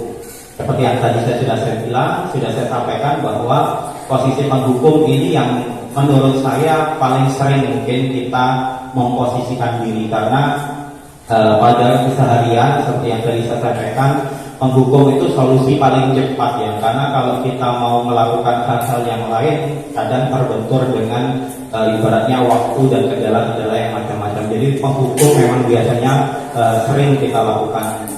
Berikutnya ada pembuat rasa bersalah. Jadi sebagai seorang guru kadang kita kan juga sering ya melakukan posisi pembuat rasa bersalah. Jadi tidak langsung menghukum, tapi ibaratnya membuat meneliti diam-diam, lebih kejam kayaknya ya. Karena siswa dibuat merasa bersalah. Berikutnya ada posisi sebagai teman. Mungkin ini yang juga netral, bisa dibilang kita bertindak sebagai teman bagi siswa-siswa kita. Jadi kedekatannya lebih dapat gitu dengan siswa kita kalau kita memposisikan diri sebagai seorang teman. Nah, berikutnya lagi ada posisi sebagai pemantau. Pemantau ini yang netral menurut saya. Karena apa? Pemantau ya hanya menjalankan aturan yang ada. Jadi siswa-siswa kita hanya tinggal dilihat tuh aturannya apa, konsekuensinya apa kalau sudah melakukan ini dan itu. Itu pun juga posisi pemantau jarang sekali marah-marah gak jelas, itu jarang sekali gitu ya. Karena dia sudah ada aturannya, tinggal mengikuti relnya saja. Tinggal ibaratnya ada yang keluar dari rel, dia tinggal menuntun kembali ke dalam relnya. Dan yang terakhir adalah posisi sebagai manajer, ini yang paling susah dan setidaknya harus kita coba. Nah, ya next Mas Bayu. Nah, di sini biar lebih jelas, saya sampaikan atau tampilkan beberapa video contoh saja agar Bapak Ibu bisa membedakan posisi-posisi 5 tadi. Monggo disimak. Posisi yang pertama dulu sebagai seorang pendukung.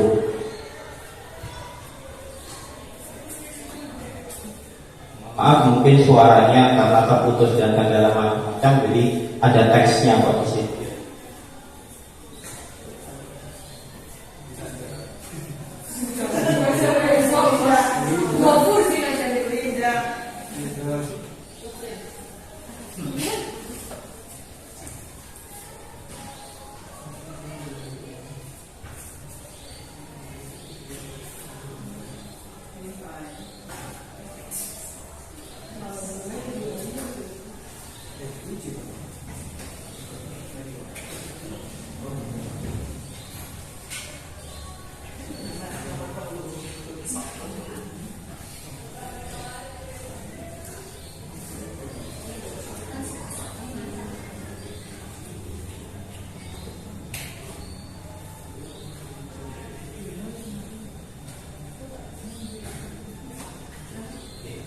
Itu tadi adalah contoh posisi seorang penghukum dari guru gitu ya. Bisa di next step dulu.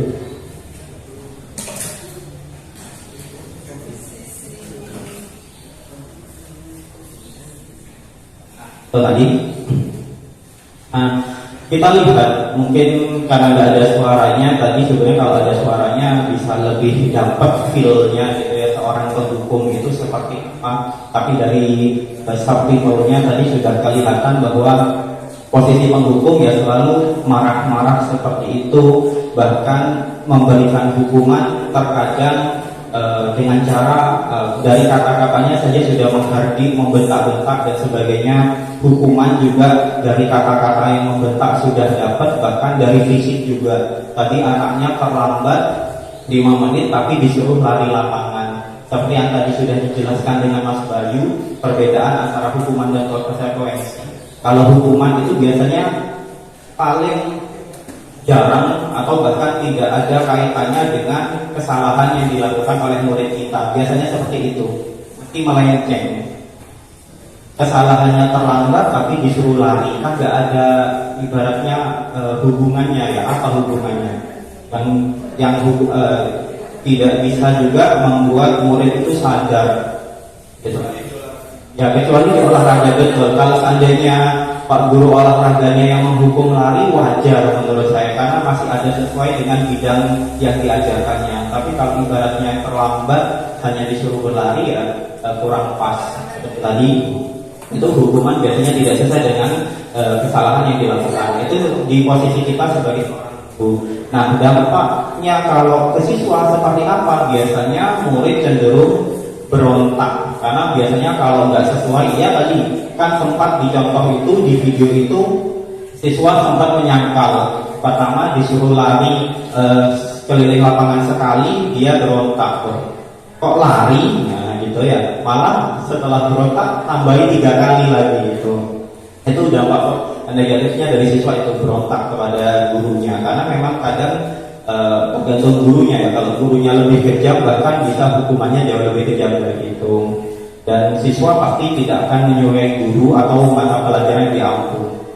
Tadi pasti ditandai, guru ini mata pelajaran ini setiap ada pelajaran nanti di jam mengaji pasti sudah males duluan, bahwa pengen bolos terus atau pengen gak ikut pelajarannya, seperti itu. Itu dampak negatifnya kalau kita memposisikan diri sebagai penghukum. Mungkin boleh tapi jangan terlalu, karena memang seperti yang saya bilang, untuk menjadi atau merubah posisi kita dari posisi awal ke posisi yang lebih baik itu membutuhkan waktu, karena kebiasaan itu baru bisa dapat dengan baik kalau dilakukan secara terus-menerus dan istiqomah. Berikutnya Mas Bayu, posisi yang kedua tadi sebagai pembuat rasa bersama. Mohon maaf ya sekali lagi karena sudah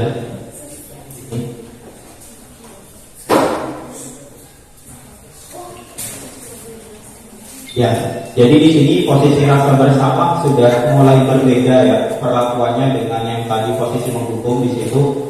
Nah, dari kata-katanya sudah mengurangi nada membentak-bentak. Kalau tadi di posisi menghukum kan ada membentak-bentak, sekarang dan nadanya lebih ditekan lagi, ngobrolnya juga jauh lebih santai, tapi tetap seperti tadi yang Pak bilang, mengkuliti gitu ya. Karena sekarang posisinya biar siswa itu merasa bersalah. Mungkin tujuannya baik, tapi kalau dilakukan terus-menerus juga kurang pas juga kepada siswa. Karena siswa nanti kan dibikinnya jadi tidak percaya diri karena dia selalu disalahkan terus-menerus. Seperti itu. Itu adalah contoh untuk yang merasa salah.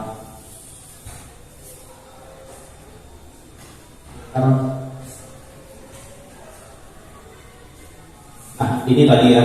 Posisi pembuat rasa bersalah, suaranya cenderung lebih lembut seperti yang tadi sudah dilihat di dalam video, bahwa sudah tidak membentak-bentak lagi, tenang, namun kata-kata yang digunakan cenderung menyalahkan murid, jelas karena jelas posisinya sebagai merasa bersalah. Terus guru akan mengatakan hal-hal yang membuat murid merasa bersalah. Intinya ya selalu dibuat harapan positifnya. Tentu guru yang melakukan hal-hal ini saya yakin timbul kesadaran setelah siswanya merasa bersalah, timbul kesadaran. Tapi ada dampak lain ternyata untuk membuat murid merasa bersalah tadi, berarti memiliki identitas diri yang gagal tadi ya, dan akhirnya timbul rendah diri dan menarik diri dari. Mudah-mudahan tidak. Kalau saya pribadi sebenarnya di sekolah saya jarang ada yang merasa bersalah seperti itu ya. Karena siswa saya rata-rata top ya, siswa STM itu top STM Bandung gitu ya, sudah terkenal. Jadi jarang, rugi kita membuat rasa bersalah ke siswa saya itu rugi gitu ya. Makanya saya lebih langsung turun ke penghukum saja. Tapi pelan-pelan saya juga belajar dari kegiatan guru penggerak ini untuk menjadi guru yang lebih baik lagi. Monggo Mas, next. Berikutnya posisi sebagai teman. Ini hanya betul Bapak Ibu ya. Dari kata-katanya sudah jelas berbeda yang dilontarkan dengan sebelum-sebelumnya saat ada siswa yang melakukan pelanggaran kedisiplinan.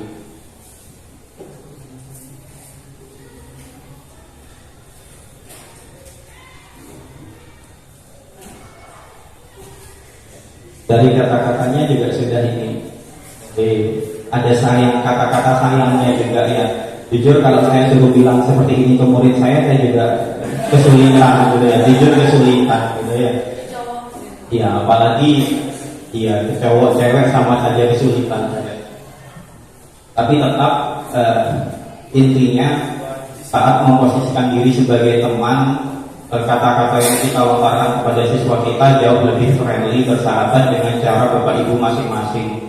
Karena tidak harus Bapak Ibu dengan kata-kata yang seperti ini itu plek banget gitu, enggak. Karena setiap Bapak Ibu kan punya ciri khas masing-masing dalam menyampaikan atau bernegosiasi dengan siswanya. Nah, di sini juga sudah jelas bahwa tidak ada hukuman yang diberikan. Itu ya, memposisikan diri sebagai teman biasanya lebih banyak menguntungkan siswa, karena siswanya diberi keringanan terus gitu ya. Oh kalau Kalau ada ini ya dibantu terus dan seterusnya seperti itu. Nah, guru yang melakukan atau sebagai seorang teman ini biasanya suaranya guru cenderung ramah ya, seperti ngobrol dengan teman pada umumnya dan cenderung bergurau. Tadi kan juga ada kata-kata guruannya agar tidak ada kesan ibaratnya tertekan antara siswa itu bisa dihindari karena kita memposisikan diri sebagai seorang teman. Tapi ada dampak juga yang berlaku kepada siswanya, yaitu murid akan bergantung kepada guru. Itu sudah jelas ya. Misalkan tadi terlambat dilihat, oh kok Pak ini gitu ya, saya sudah CS dengan Pak ini, gak apa-apa masuk aja. Tapi seandainya yang jaga bukan Pak itu pasti sudah kabur-kabur juga. Jadi tergantung kepada seseorang malah gitu ya. Dan murid tidak bisa mandiri dan berpikir untuk dirinya sendiri. Jadi segala sesuatu pasti menggampangkan. Ada itu pelajarannya. Misalkan murid kesayangannya Pak Bayu tadi, si Reza, gampang Pak Bayu aja yang ngajar. Sudah CS tiap hari mabar bareng dengan Pak Bayu. Justru kadang dampak negatif yang lebih parah lagi menurut saya kalau kita terlalu sering memposisikan diri sebagai teman, posisi guru dan muridnya itu malah hilang. Itu yang dikhawatirkan, adabnya akan hilang. Oke, next. Berikutnya posisi sebagai pemantau. Ini contohnya seperti ini.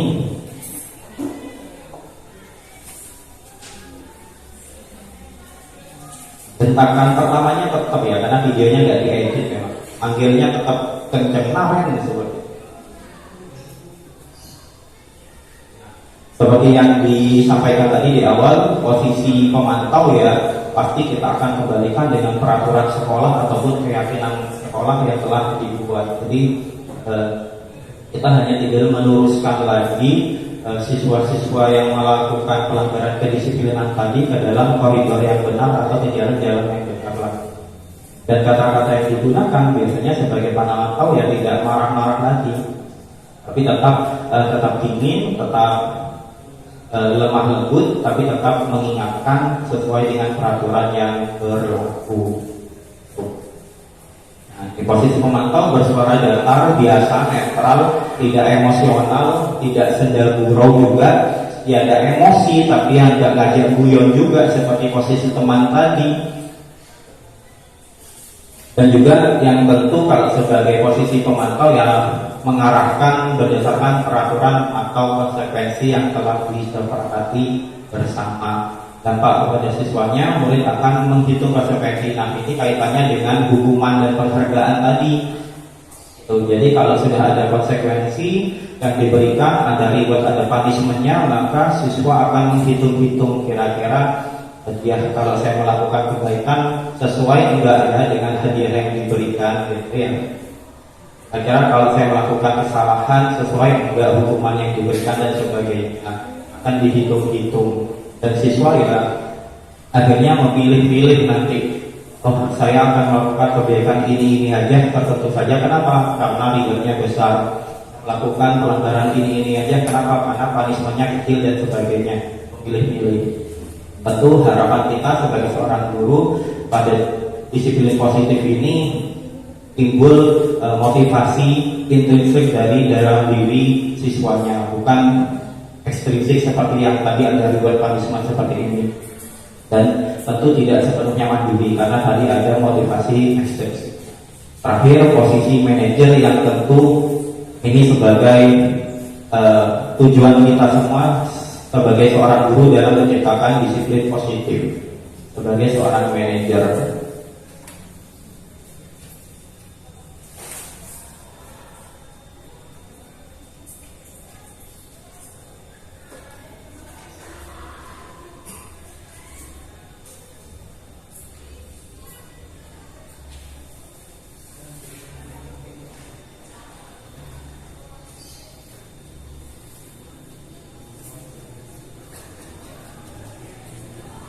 Seperti yang tadi sudah dijelaskan juga bahwa tindakan itu pasti ada alasannya.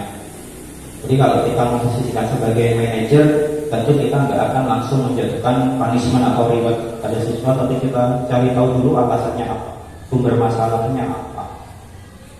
Baru kita kembalikan lagi kepada keyakinan yang telah dibuat bersama, terutama pada pihak sekolah keyakinan. Dan solusi yang diminta mencari solusi, sekali lagi kalau kita memposisikan diri sebagai manajer adalah siswa itu. Jadi solusinya kita tidak berikan seperti di contoh dialog ini tadi ditanyakan kira-kira gimana nanti untuk mengatasi masalah. Jadi solusinya diberikan lagi atau dikembalikan lagi kepada siswanya agar siswa punya kemandirian dalam memperbaiki dirinya sendiri untuk menjadi lebih.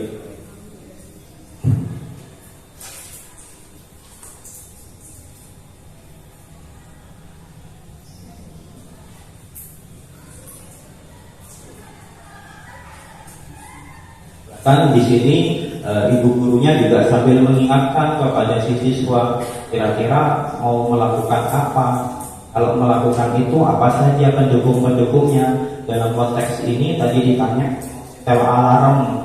Nah, dengan si guru alarmnya kira-kira kalau kelewatan ada rencana cadangan enggak? Tadi itu sempat di dialognya, oh ternyata ada rencana cadangan dengan cara gurunya menyarankan, oh tinggal dengan siapa di rumah, ternyata ada kakaknya, ada ibunya. Ya udah, kalau alarmnya memang belum bisa membangunkan si anak, berarti minta tolong ke ayah ibunya atau kakaknya untuk membangunkan dan sebagainya. Tapi tetap di sini kondisinya diharapkan siswa sendiri yang menemukan solusi untuk dirinya sendiri.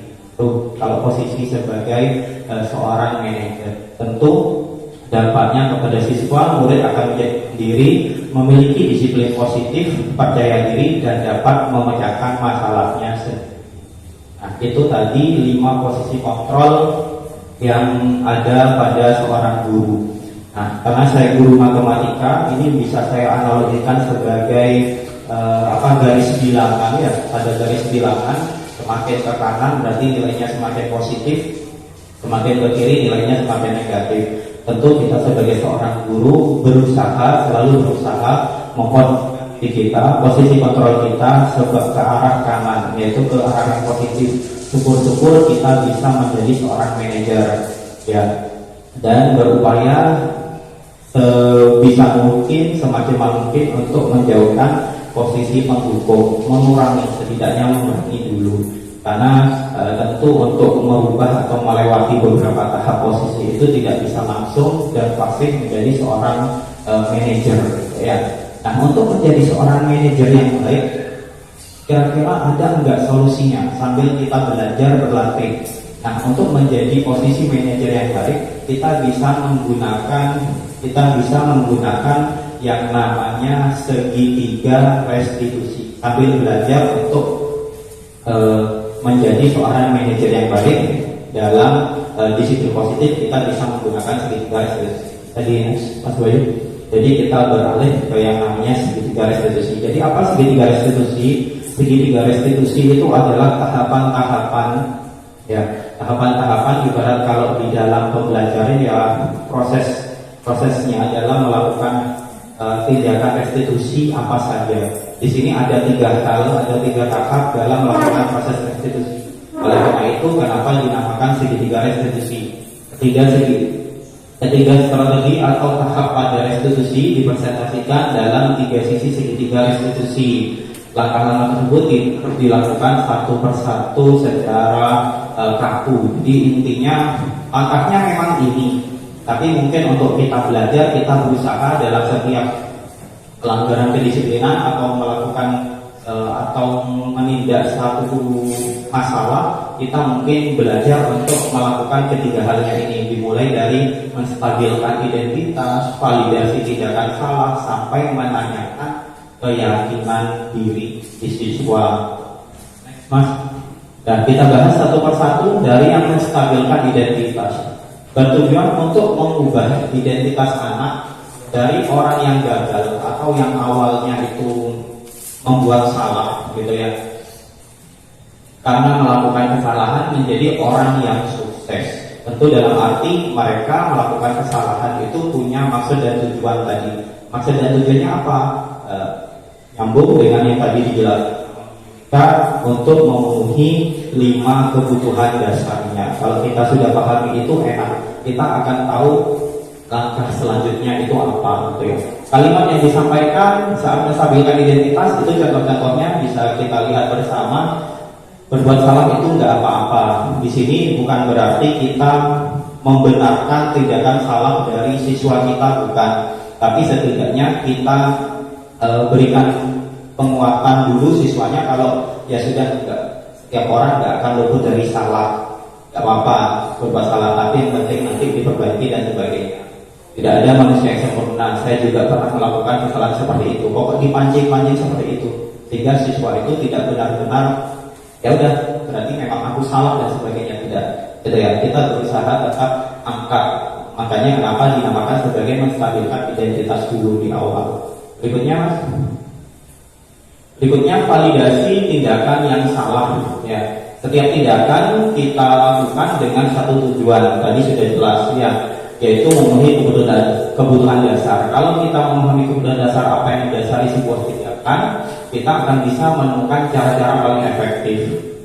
Kata-katanya mungkin yang bisa dilakukan saat validasi tindakan salah, padahal kamu bisa melakukan yang lebih buruk dari ini ya, gitu ya, lem-lem dikit gitu ya. Harusnya kamu bisa melakukan hal yang lebih, tapi kamu sudah mengontrol emosi dan sebagainya. Kata-katanya seperti itu. Kamu pasti punya alasan mengapa melakukan hal itu. Terus kamu patut bangga pada dirimu sendiri karena kamu telah melindungi sesuatu yang penting buatmu dan sebagainya.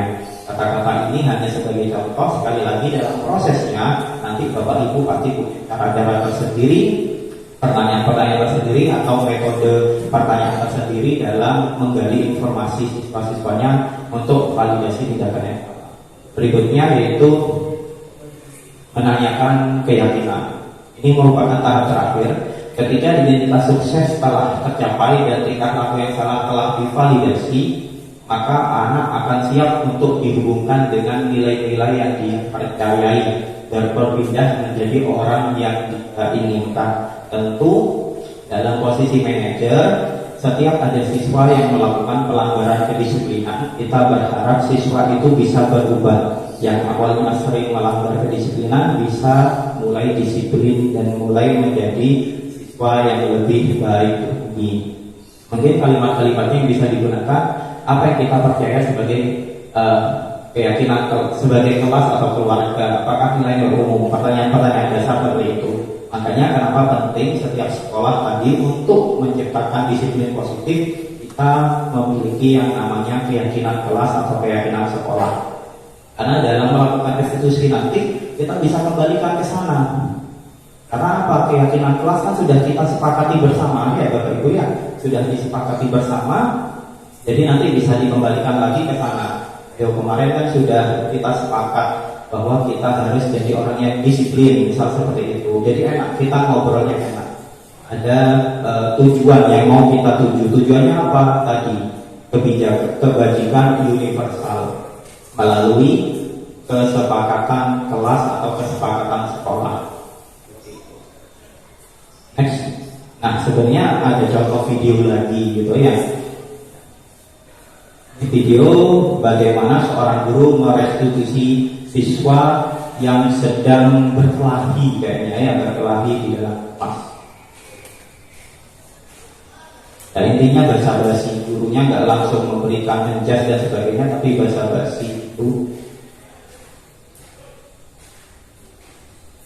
masalahnya ejek-ejekan ya.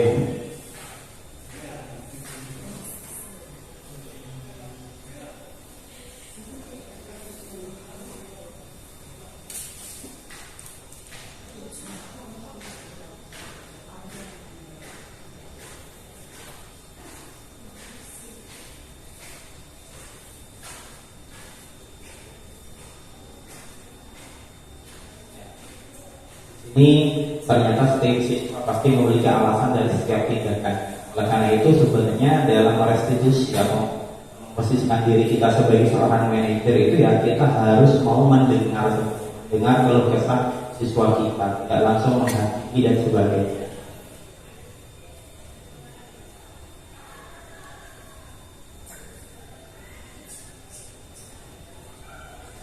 Dan tetap tentu kita sebagai seorang guru yang sering lupa juga kita lakukan biasanya adalah apresiasi tindakan kecil yang dilakukan oleh siswa kita. Dan yang awalnya tadi seperti yang dicontoh sini diapresiasi ya udah bagus hanya melakukan nggak sampai yang lain dan sebagainya. Karena seharusnya aku bisa lebih emosi dan sebagainya seperti itu. Di terakhir menaikkan keyakinan, kembalikan ke yang mungkin dia yakini atau yang telah dibuat dengan pihak sekolah dan sebagainya.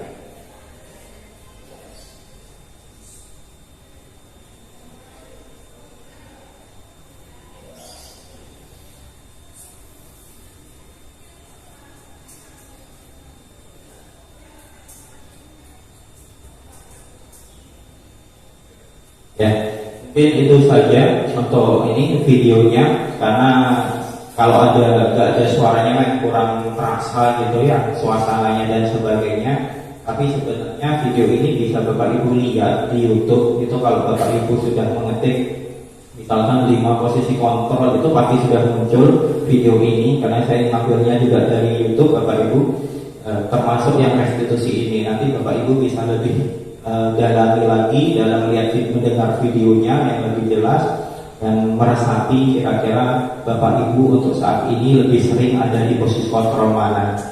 Dan mari kita bersama-sama untuk belajar menjadi seorang manajer Bapak Ibu ya. Baik, itu saja mungkin Bapak Ibu yang bisa saya sampaikan untuk sore hari ini. Karena sekarang sudah sore, mungkin ada satu sesi lagi gitu Bapak Ibu ya. Mungkin ada yang mau memperagakan gitu ya, memperagakan apa tentang restitusi siswa.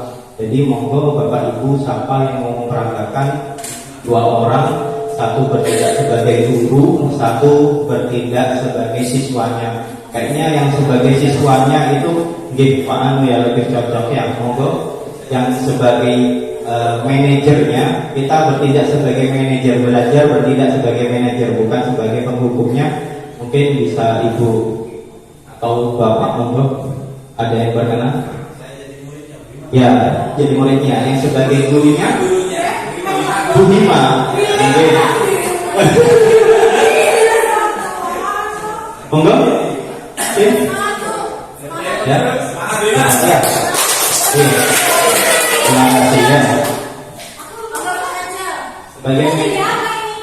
Sebagai guru, Bu Hima sebagai guru menangani kenakalan siswanya, terserah kenakalan siswanya ini tentang apa, tapi Ibu Hina sebagai orang yang sabar. Settingannya di sini sebagai orang yang sabar ya. Karena ternyata sebagai manajer. Jadi silakan bagaimana cara menstabilkan identitasnya, validasi tindakan salah sampai menanyakan keyakinan.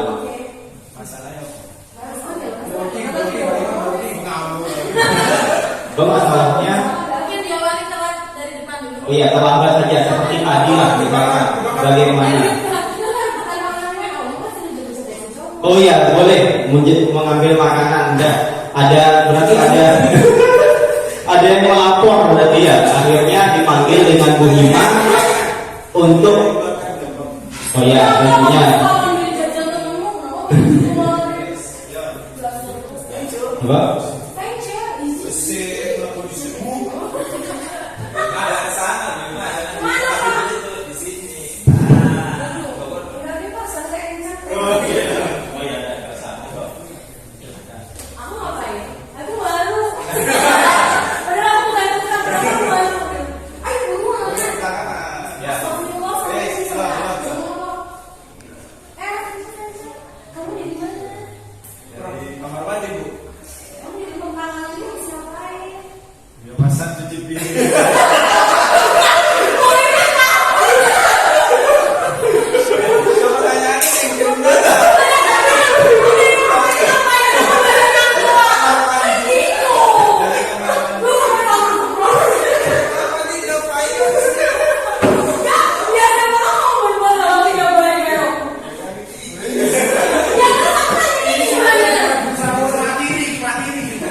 Gak apa-apa, sebisanya aja Bu. Pokoknya yang penting. Ya, monggo silakan.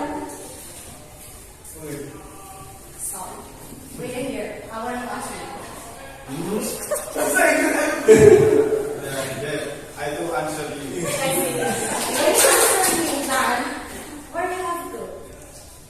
Dari kamar mandi Bu.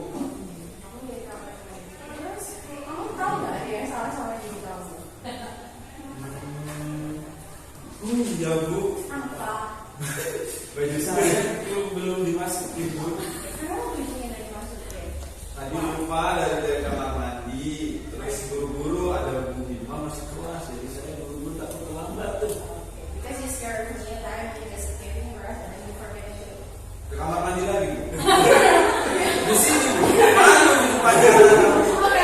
Ibu mempermalukan saya. Ibu sepertinya guru yang baik. Terima kasih. Ya, tapi memang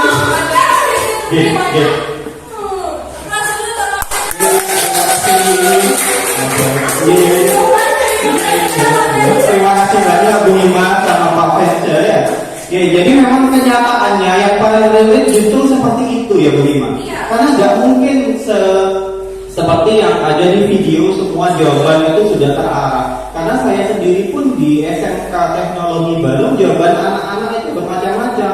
Bahkan saya pernah merestitusi siswa yang tidak pernah hadir di kelas itu jawabannya hanya iya Pak, iya Pak, iya Pak. Ya nggak ada apa-apa lagi.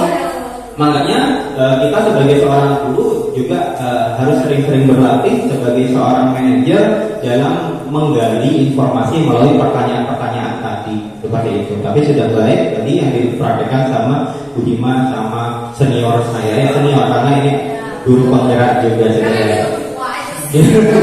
Ya, itu saja mungkin dari kami berlima tentang pemaparan budaya positif di lingkungan sekolah, mulai dari tadi ada kebajikan universal, ada motivasi, terus ada keyakinan kelas, sampai ada kebutuhan dasar, hingga terakhir tadi ada yang namanya 5 posisi kontrol dan segitiga restitusi. Itu yang bisa saya sampaikan, kurang lebihnya mohon maaf. Saya akhiri. Assalamualaikum warahmatullahi wabarakatuh.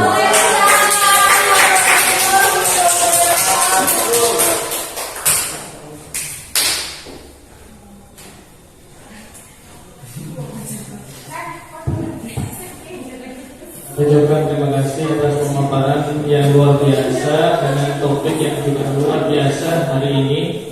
Bagaimana kabarnya Bapak Ibu sore ini? Pak semangat? Bapak Ibu, kami ucapkan terima kasih atas semangatnya. Dan kami coba terima kasih kepada Bapak Ibu pemateri atas penyajian materi yang sudah disampaikan sore hari ini. Kita sudah di penghujung acara.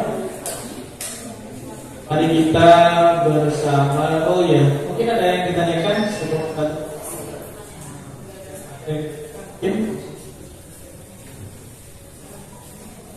ada Bapak Ibu?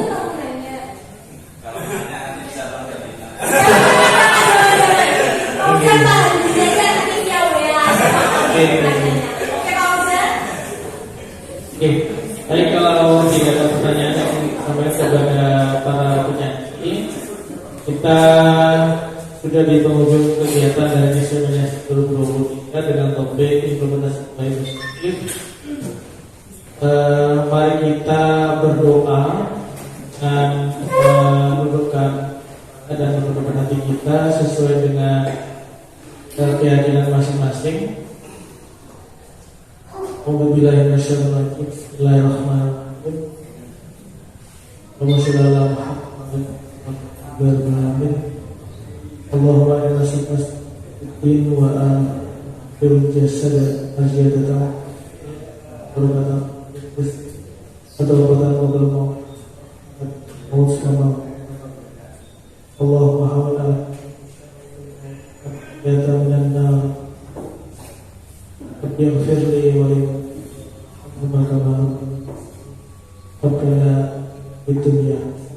wa fil akhirati subhana rabbika rabbil izzati wa sekian dari kami. Mohon maaf apabila ada kata-kata kurang berkenan, mungkin ada hal yang tidak pas ini terkait bisa kita mohon maaf besar-besarnya. Sekian dari kami. Assalamualaikum warahmatullahi wabarakatuh.